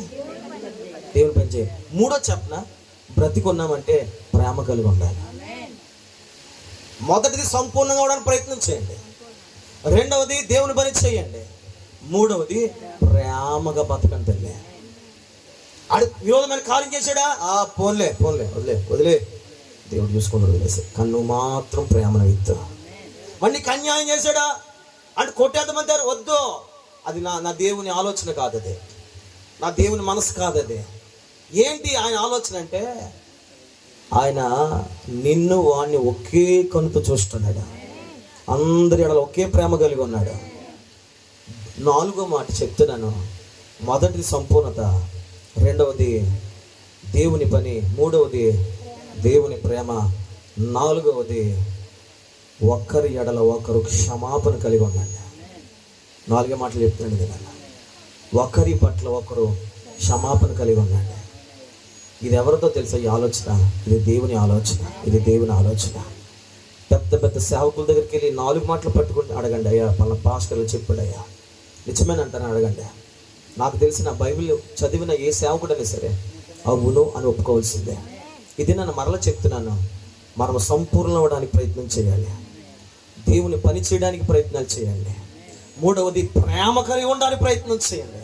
ఇక 4వది ఒక్కరిని ఏం చేసుకోవాలి తెలుసా, క్షమించుకోండి. 5వ చెప్పన దేవుని చిత్తమే మన జీవితంలో నెరవేరినట్లు ప్రయాసపడండి, ప్రయాసపడండి, ప్రయాసపడండి, ప్రయాసపడండి. ఇవి 5 మీరు చేయగలిగితే, ఇవి 5 మీరు పట్టుకోగలిగితే ఒక రోజుకి ఆయనే వచ్చి మనం తీసుకెళ్తాడు, ఆయనే వచ్చి నిత్యరాజ్యంలో పెట్టుకుంటాడు, ఆయన పిల్లలుగా ముద్ర వేస్తాడు, ఆయన బ్లెస్సింగ్ మనకి ఇస్తాడు. నిన్ను బట్టి కొన్ని 100 మందికి నేను ఆశీర్వాదకరంగా దేవుడు మారుస్తాడు. ఒక్కరికి కూడా నువ్వు ఆశీర్వాదంగా లేవేమో, నీ ఇంట్లో వల్ల నువ్వు దీవెనకరంగా లేవేమో ఇది నేను చెప్తున్నాను. లేదు లేదు లేదు, నువ్వు 5 పనులు చేయి, 5 పనులు చేయ. నీ కీర్తి అనేక చోట్ల దేవుడు వ్యాపింపచేస్తాడు. నీ నామ ఘనత కొరకు దేవుడు ఎన్నో కార్యాలు చేస్తాడో. బైబిల్ ఎలాగ అన్నాడు, నన్ను కనపరిచేవాడిని నేను కనపరుస్తాను. దేవుని కనపరిచేవాడు మీలో ఉంటే రాబోయే దినాలు దేవుడు మిమ్మల్ని కనపరచబోతున్నాడు. ఘనమైన కార్యాలు కుటుంబంలో జరుగునగాక, ఘనమైన కార్యాలు అందరి జీవితంలో జరుగునగాక, ఘనమైన ఘనమైన ఘనమైన యేసయ్య నామము ఘనత కొరకు కుటుంబం నిలబడునుగాక, ఘనమైన ఆయన సన్నిధి వారికి తోడుగా ఉండునుగాక, ఘనమైన దేవుని కాపుదల బిడ్డలకు తోడుగా ఉండునుగాక. ఇదిగో దేవుడు ఆలోచన యావత్తు ఘనమైన కార్యములన్నీ ఈ కుటుంబక్షిగా దేవుడు నెరవేర్చునగాక. అందరు అలాగే లేచి చూడండి, ఒక చిన్న ప్రార్థన చేద్దాం. అందరు లేచి చూడండి, అందరూ లేచిపడండి. ఇది చివరి ప్రార్థన కాదు, ఒక వాక్యం నిమిత్తమే ఈ కుటుంబం కోసం మీరందరూ చేయవలసిన ప్రార్థన. అందరూ ప్రార్థించండి ఒక 2 నిమిషాల పాటు.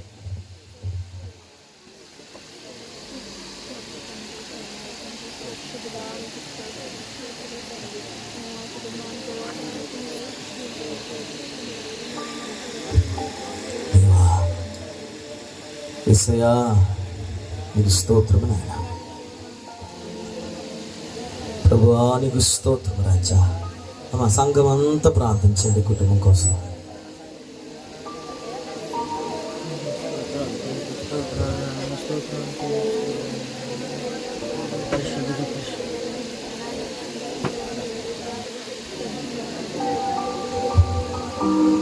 స్తోత్రం.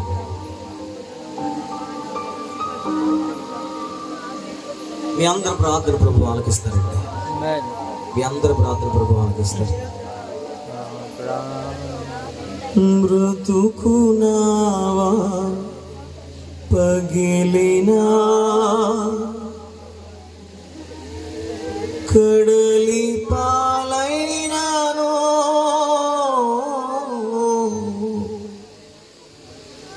అలలు నుంచి వేసినా ఆశలు అడగారినా,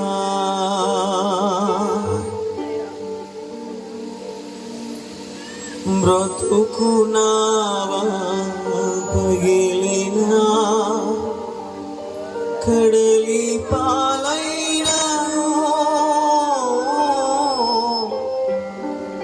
అలలు నుంచి వేసినా ఆశలు అడగారినా.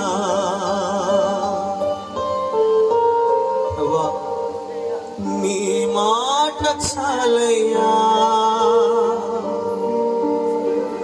నీ చూపు చాలయ్యా, నీ తోడు చాలయ్యా, నీ నీడ చాలయ్యా, నీ మాట చాలయ్యా,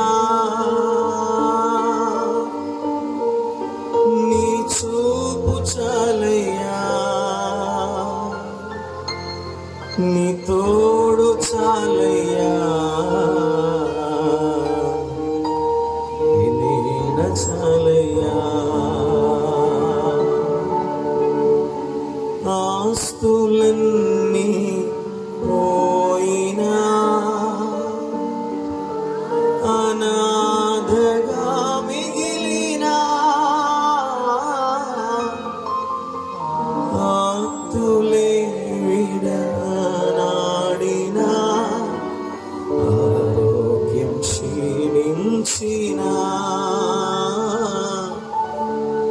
ఆప్తులన్నీ అనాథగా మిగిలిన ఆప్తులే విడనాడిన ఆరోగ్యం క్షీణించిన నీ మాట చాలయ్యా, నీ చూపు చాలయ్యా, నీ తోడు చాలయ్యా, నీ నీడ చాలయ్యా.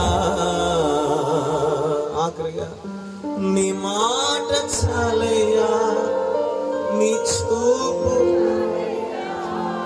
నీ తోడు చాలయ్యా, నీ నీడ చాలయ్యా. మీరుంటే నాకు చాలు యేసయ్యా, నీ వెంటే నేను ఉంటాను యేసయ్యా. నీ ఉంటే నాకు చాలు, నీ వెంటే నేను ఉంటాను యేసయ్యా. నీ మాట చాలయ్యా, నీ చూపు చాలయ్యా, నీ తోడు చాలయ్యా, నీ నీడ చాలయ్యా. మీ రెండు చేతులు పైకి చాపి కుటుంబాన్ని ఆస్వాదించండి. మీ రెండు చేతులు పైకి చాపి కుటుంబాన్ని దీవించండి. మీ రెండు చేతులు పైకి చాపి ప్రభా ఈ కుటుంబాన్ని మీరు బలపరచండి. ఒక్క నిమిషం ప్రాధాన్యపడండి. నోరు తెరిచి ప్రార్థించండి, స్వరాలు ఎత్తి ప్రార్థించండి. వినాలి వినాలి, పరలోకమందున తండ్రి వినాలి. అందరం కలిసి ఎవ్వరు మౌనంగా ఉండదు. అందరు మౌనంగా ఉండక అందరు నోరు తెరిచి బలపరచండి. కుటుంబాన్ని ఆదరించండి నాయన, క్షేమస్థితిని దయచేయండి నాయన, నెమ్మదిని దయచే ప్రభు, కాపుదల దయచేయండి నాయన. ఓ ఓదార్పు దయచేయండి, ఆదరణ దయచేయండి నా తండ్రి. నీ సన్నిధి దయచే ప్రభు, మీరు పక్షంగా మీరు ఉండండి దైవమా, మీరు బలపరచండి నాయన.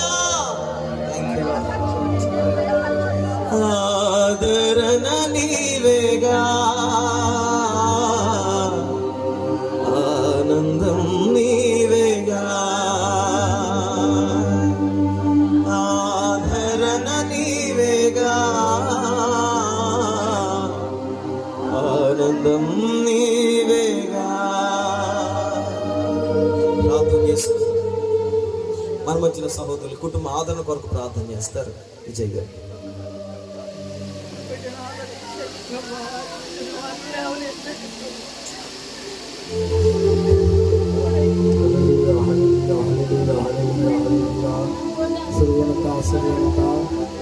దేవానికి స్థుతించండి. కొన్నాళ్ళు అయ్యా మీకు గొప్పది తండ్రి, మీ ఆలోచన గొప్పది తండ్రి చేస్తున్నాను.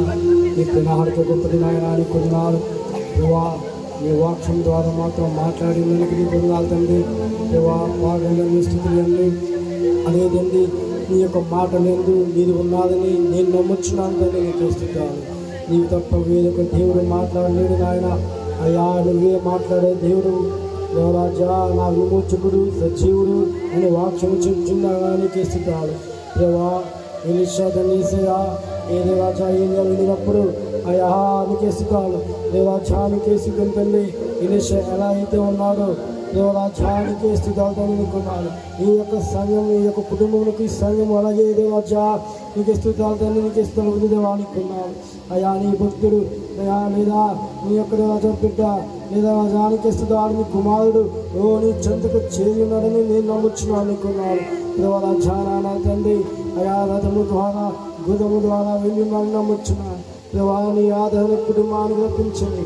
లోని రక్షణ కుటుంబాలు రప్పించండి అయా రాజానికి వేస్తున్నాడు వీడమైన ఆ యొక్క బిడ్డ బట్టి ఇది ఏమాత్రం చింత చెందకుండా ఏమాత్రం ఆలోచన చెందకుండా అయ్యా నీ కృపాశను నిలబడి ఉన్నాడని నీతో సహవాసంలో ఉన్నాడని జ్ఞాపకము తెచ్చుకున్నట్టు తండ్రి మీ కుటుంబంలో రాజా ఆదరణ పొందడానికి సహాయం ఇచ్చేయండి రాజానికి ఇస్తున్నాడు మరి ముఖ్యంగా అయానికి ఇస్తున్నాడు ఈ కుటుంబంలో నీ యొక్క ప్రోక్షణ నీ యొక్క ఆదరణ నీ యొక్క రాజానికి పోషణ దయచేయని నీకున్నాడు ఏవైతే అవసరం ఉందో నువ్వు అవసరాలని తీర్చడానికి నీకున్నాడు రాజా రాజానికి ఇస్తున్నాడు దిక్కు లేని వారికి నువ్వే దిక్కు ఆదరణ లేని వారికి నువ్వే ఆదరణ ఆపత్కాలంలో ఆదుకున్న దగ్గర సహాయకుడా నా నమ్మకమైన నా యేసు ప్రభువా నువ్వే మాకు నమ్మకము నీవు తప్ప మాకు నమ్మకమైన వారు ఎవరు నాయనా ఇది వచ్చంలో ఈ లోకంలో దేవానికి ఇస్తున్నాడు ఈ యొక్క గ్రామంలో ఈ కుటుంబం ఉంది ఈ కుటుంబం రాజు ఆశీర్వదించండి ఈ కుటుంబాన్ని ఇంకా ముందుకు నడిపించండి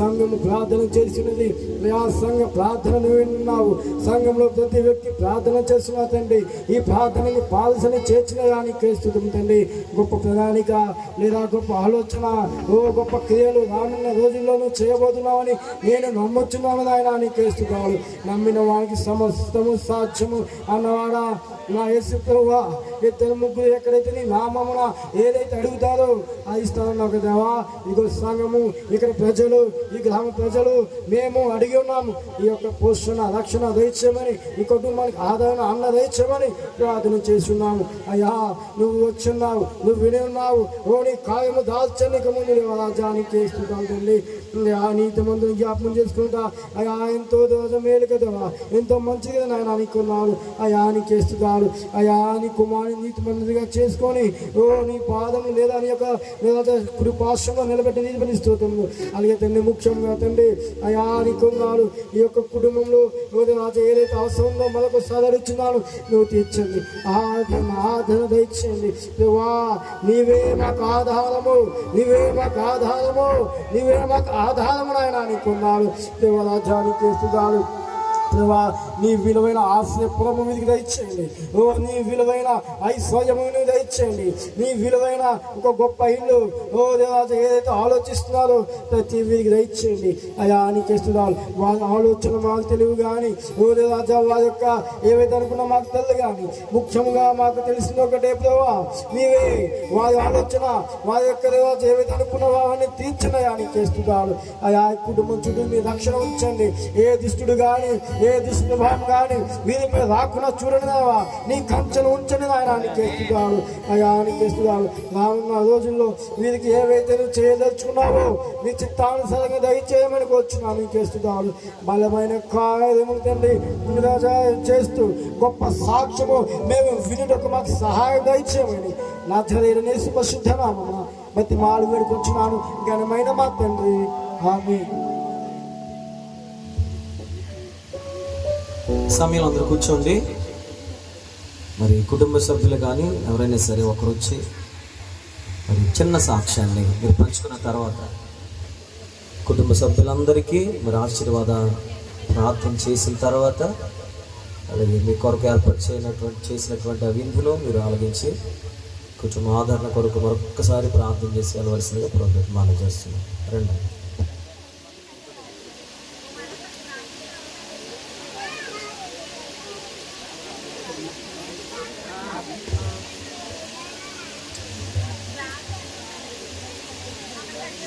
ప్రభు పేరట సంఘస్థులందరూ దైవజనులందరికీ నా వందనాలండి.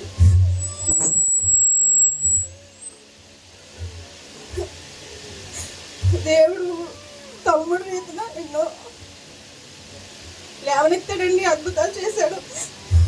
మా పరిస్థితి ఇలా ఉండేది కాదు, ఇల్లు లేదు. అయితే నాన్న ఉండేటప్పుడే ఇల్లు కట్టుకుందామని అనుకునేవారండి. దేవుడు ఈ రీతిని నిలబెట్టాడు.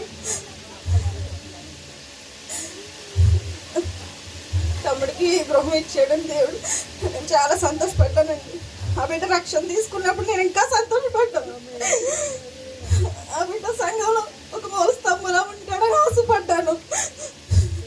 తన కుటుంబాన్ని దేవుడు లేవనెత్తి సంఘంలో వాడుకుంటాడని చాలా చాలా ఆనందపడ్డానండి. దేవుడి రీతిన ఆయన దగ్గరికి తీసుకుంటాడని నేను ఆలోచించలేదు. ఒక రీతిన మా అందరికీ బాధ.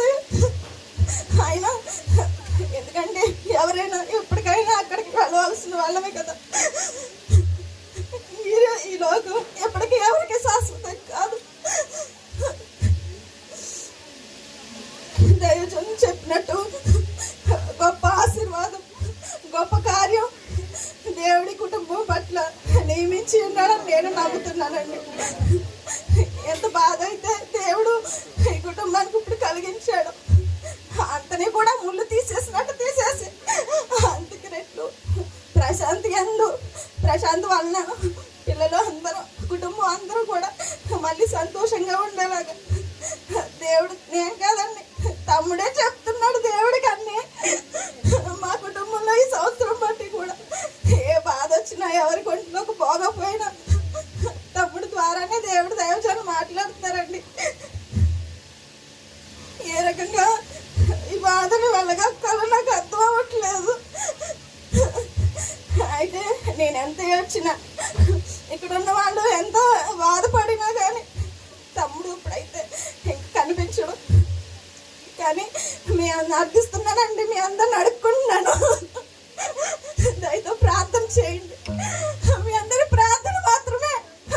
మీ దగ్గర నుంచి మేమేం ఆశించట్లేదు. మీ డబ్బు నాకు వద్దు, మీ దానం, మీ సానుభూతి కూడా మాకు వద్దు, మీ ఓదార్పు కూడా మాకు వద్దండి. దయచేసి ప్రార్థన ఒకటే అడుగుతున్నారండి. ఒకరోజు ఈరోజు ఒక అమ్మ 2,000 ఇవ్వచ్చు, ఒకరు 10,000 ఇవ్వచ్చు, ఒకరు అంతకన్నా ఎక్కువ ఇవ్వచ్చు. కానీ అవి కొన్ని రోజులకి అయిపోతాయి. కానీ దేవుడి ప్రేమ ఎప్పటికీ అయ్యేది కాదు. ఆయన కృప ఎప్పటికీ నిండుకునేది కాదండి. దయతో మీ అందరినీ దేవుని పేరు అడుగుతున్నానండి. మీ సమస్యలు మీకున్నాయి, మీ బాధలు మీకున్నాయి. కానీ ప్రశాంత్ అనే ఒక వ్యక్తి సమాజంలో ఉన్నాడని, తను కుటుంబంతో ఇదివరకు ఈ సంఘంలో పెరిగాడని మీ అందరికీ తెలుసు. ఆ బిడ్డ కోసం ఒక్క నిమిషం, ఒక్క సెకండ్ అయినా ఆ కుటుంబం కోసం మీరు ప్రార్థన చేయండి. దేవుడు ఎందుకంటే మా కుటుంబంలో చేసిన దానికి నేను ఏ విధంగా నాకు మాట్లాడాలో అర్థం అవ్వట్లేదు. అమ్మగారు 2010లో చనిపోయారండి. బాధ నుంచి కోలుకునేటప్పటికే 2017లో నాన్నకాలం చేశారు. సరే ఏదో అయిపోయింది ఇంకా అని ముందుకెళ్తుంటే దేవుడు లోకరీతిగా మరి ఎంతో ధైర్యమేనండి తమ్ముడు ఉంటే. ఒకప్పుడు ఎలా ఉండేది, ఇప్పుడు ఎలా ఉందో దేవుడికి తెలుసు. ఏ రీతిని కూడా. అందుకని మిమ్మల్ని అందరినీ ప్రార్థన చేయమని కోరుతున్నానండి. తమ్ముడు ఒకవేళ అక్కడ సంతోషంగా ఉన్నాడని కోరుకుంటున్నాను. నేను సంతోషంగా ఉండాలని. ఆ బిడ్డ చిత్తం ఒకవేళ ఇంట్లో కుటుంబస్తులందరూ మారాలని, దేవుళ్ళు ఒకవేళ రావాలని ఆయన చిత్తం అయితే ఖచ్చితంగా జరగాలని కోరుకుంటున్నానండి. సమాజంలో తమ్ముడికంటూ ఒక స్థానం ఉందండి, ఏర్పరచుకున్నాడు. వాడు ఎంతో లేని స్థితి నుంచి ఈ స్థితికి ఫలానా మండా ప్రశాంత్ అంటే ఎవరికైనా తెలిసే విధంగా తమ్ముడు ఎదిగాడండి. అంతేగాని ఎప్పుడు కూడా మాత అనేవాడండి, అక్క మనం ఎప్పుడు కూడా ఎవరి ముందు కూడా లోకుగా ఉండకూడదు, అందుకనే నేను కష్టపడుతున్నాను అక్క. తమ్ముడు ఎప్పుడు కష్టజీవేనండి, ఎప్పుడు రెస్ట్ తీసుకోలేదు. ఒకవేళ ఎప్పుడైనా అంటే పిల్లలు సెలవులకు వచ్చినప్పుడు మాత్రమే ఇంటి దగ్గర ఉండేవాడండి. అంతకు తర్వాత నుంచి కూడా ఎప్పుడు డ్యూటీలోనే ఉండేవాడు. ఎందుకంటే అక్క మనం ఎవరి దగ్గర లోకుగా ఉండకూడదు, మనకంటూ ఒక ఇల్లు ఉండాలి, మనకంటూ ఒక స్థాయి ఉండాలి అక్క. దేవుడి అందు నేను అడుగుతున్నాను. ఎప్పుడు కూడా దేవుడి ప్రార్థన మానేవాడు కాదండి తమ్ముడు ఎప్పుడు కూడా ఎన్ని చేసినా కానీ దేవుడిని ప్రార్థన చేసుకొని కూడా బైబిల్ పెట్టుకుని వెళ్ళేవాడు. అయితే ఆ బిడ్డ జరిగిన సంఘటనలన్నీ మరి దేవుడికి తెలుసు. ఆయన చూడకుండా ఉండరు కదండి. అన్ని విషయాలు కూడా ప్రభువుకి తెలుసు. అది ప్రభు చిత్తానుసారమే జరిగిందని అనుకుంటున్నాము. ఈ బాధ కూడా దేవుడి చిత్త ప్రకారమే జరిగింది. అయితే బాధను తీసివేసి ప్రభు మళ్ళీ ఆనందాన్ని ఇచ్చేలాగా తన భార్యకి కొండంత ధైర్యం ప్రభు ద్వారా వచ్చేలాగా, వాక్యం ద్వారా దైవజనం చెప్పినట్టు వాక్యాన్ని రీతిగా ఆ బిడ్డకి ధైర్యం వచ్చేలాగా ప్రార్థన ద్వారా ఆయన కృప రెట్టింపు ఆ బిడ్డ మీద ఉండేలాగా, ఒకవేళ తమ్ముడు ఏమన్నా చేయలేకపోతే తను ఆశించినట్లుగా ఆ బిడ్డ యందు నెరవేర్చలాగిన కుటుంబం కూడా ప్రభు యందు ఇంకా బలంగా కొనసాగేలా మిమ్మల్ని అందరినీ ప్రార్థన చేయమని అడుగుతున్నానండి. మరి కోరుకుంటున్నాను. ప్రార్థన ఒకటే దేవుని ద్వారా మనం మాట్లాడే విధానం కాబట్టి మీరందరినీ కూడా ప్రార్థనలోనే ఆయన్ని తమ్ముడు ఇక్కడ కుటుంబం గురించి, దివ్యమ్మ గురించి కూడా మిమ్మల్ని అందరినీ ప్రార్థన చేయబడినాను. అక్కడికి కూడా ఓదార్పు కావాలండి. అప్పుడు చాలా నలిగిపోయింది, ఎన్నో రకాలుగా నలిగిపోయింది. ఎందుకంటే నేను వెళ్ళిపోవచ్చు, మీరందరూ వెళ్ళిపోవచ్చు. ఆ బిడ్డ ఈ బాధని తన జీవితాంతం కూడా భరించాలి. దేవుడు కృప ద్వారా ఆ కుటుంబానికి అక్కడికి రెట్టింపు కృప ఇచ్చి దేవుడు ఆ బిడ్డను నడిపించేలాగా ఎక్కువ ధైర్యాన్ని ఇచ్చి ఆ బిడ్డ ఈ సంఘటనలన్నీ కొంచెం ధైర్యంగా ఎదుర్కొనే శక్తిని ఆ బిడ్డకి దేవుడు ఇచ్చేలాగా మీరు అందరినీ ప్రార్థన చేయమని కోరుకుంటున్నానండి. ఈ చిన్న వాక్యం దేవుడు దీవించును గాక. ఈ అవకాశాలు ఇచ్చినందుకు దైవజనులకి నా ధన్యవాదాలు.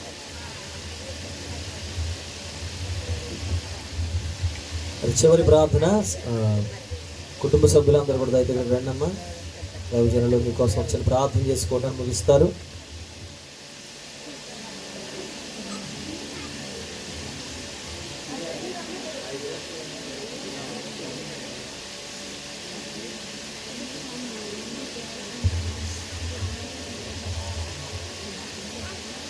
వచ్చే రండమ్మా, పిల్లలు అందరూ రండి. సమయంలో దైవజనుల కుటుంబం కోసం ప్రార్థన చేస్తారు. మనం వచ్చిన దైవజనులు తిరుమలయ్య గారు ప్రార్థన చేస్తారు. ఆశీర్వాదంతో నేను ముగిస్తాను.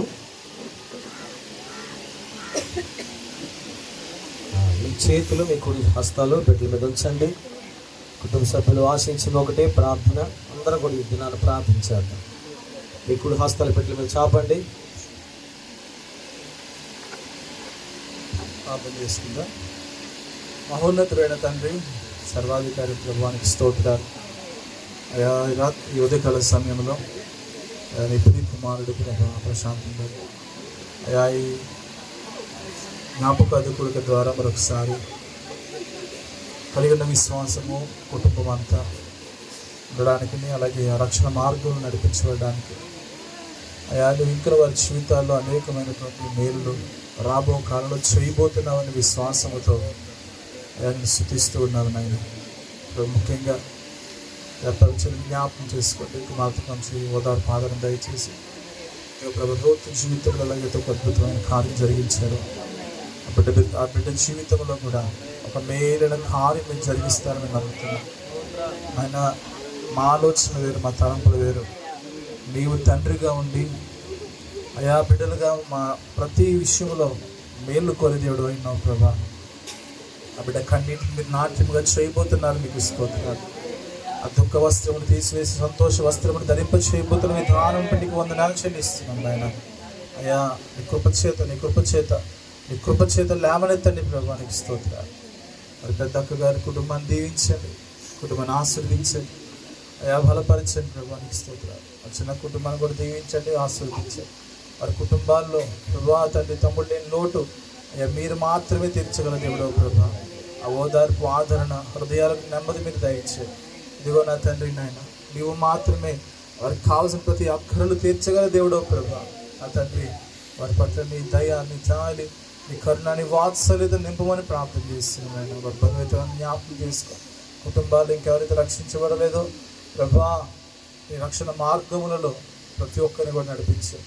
നമ്മുടെ అజయ్ కూడా దీవించారు. నా బిడ్డ విషయంలో నూతనమైన కార్యం జరిగించారు. తను కూడా అయా ఒక బలమైనటువంటి సాక్ష్య జీవితాన్ని ప్రభావ ఏమైనా కాలంలో కలిగి ఉండడానికి సహాయించారు. కుటుంబాన్ని అంతని మీరు భద్రపరచండి, బిడ్డలందరినీ కూడా మీరు భద్రపరచండి. నేను అయా నీ కృపతో నింపి సహాయం దయచేసి అయా మరొక సంవత్సరం ఇలాగన మేము చేరులోపు ఒక నూతనమైన కార్యము తన జీవితంలో జరిగించడానికి సహాయించి మేలుతో నింపమని యేసునామని ప్రార్థిస్తున్నాం తండ్రి. ఆశీర్వాదం తీసుకుందాం. మన ప్రభువైన యేసుక్రీస్తు వారి కృప, కాపుదల, భద్రత, సంరక్షణ, ఆయన సన్నిధి అని ఆశీర్వాదాలు ఇదిగో తమ్ముడు ప్రశాంత్ కుటుంబానికి ప్రభా ప్రతి ఒక్కరికి కూడి వచ్చిన దైవ జనులకును సంఘానికి ప్రతి ఒక్కరికి సదాకాలము తోడేండి నడిపించి ఆశీర్వదించును గాక. ఆమేన్. నా ప్రాణమా యెహోవాను సన్నిధించుము, నా క్రమ సమస్తమైన పరిశుద్ధనామము సన్నిధించుము. నా ప్రాణమా యెహోవాను సన్నిధించుము. ఆయన చేసిన ఉపకారులు దేనిని మరువకము. యేసు రక్తమే జయం, ప్రభు యేసు రక్తమే జయం, ప్రభు యేసు నామము సంపూర్ణ జయము కలుగును గాక. అందరికి వందనాలు, అందరికి వందనాలు. భోజనం చేసి బిడ్డల కోసం ప్రార్థించవలసిన ప్రభుత్వం చేస్తున్నాం.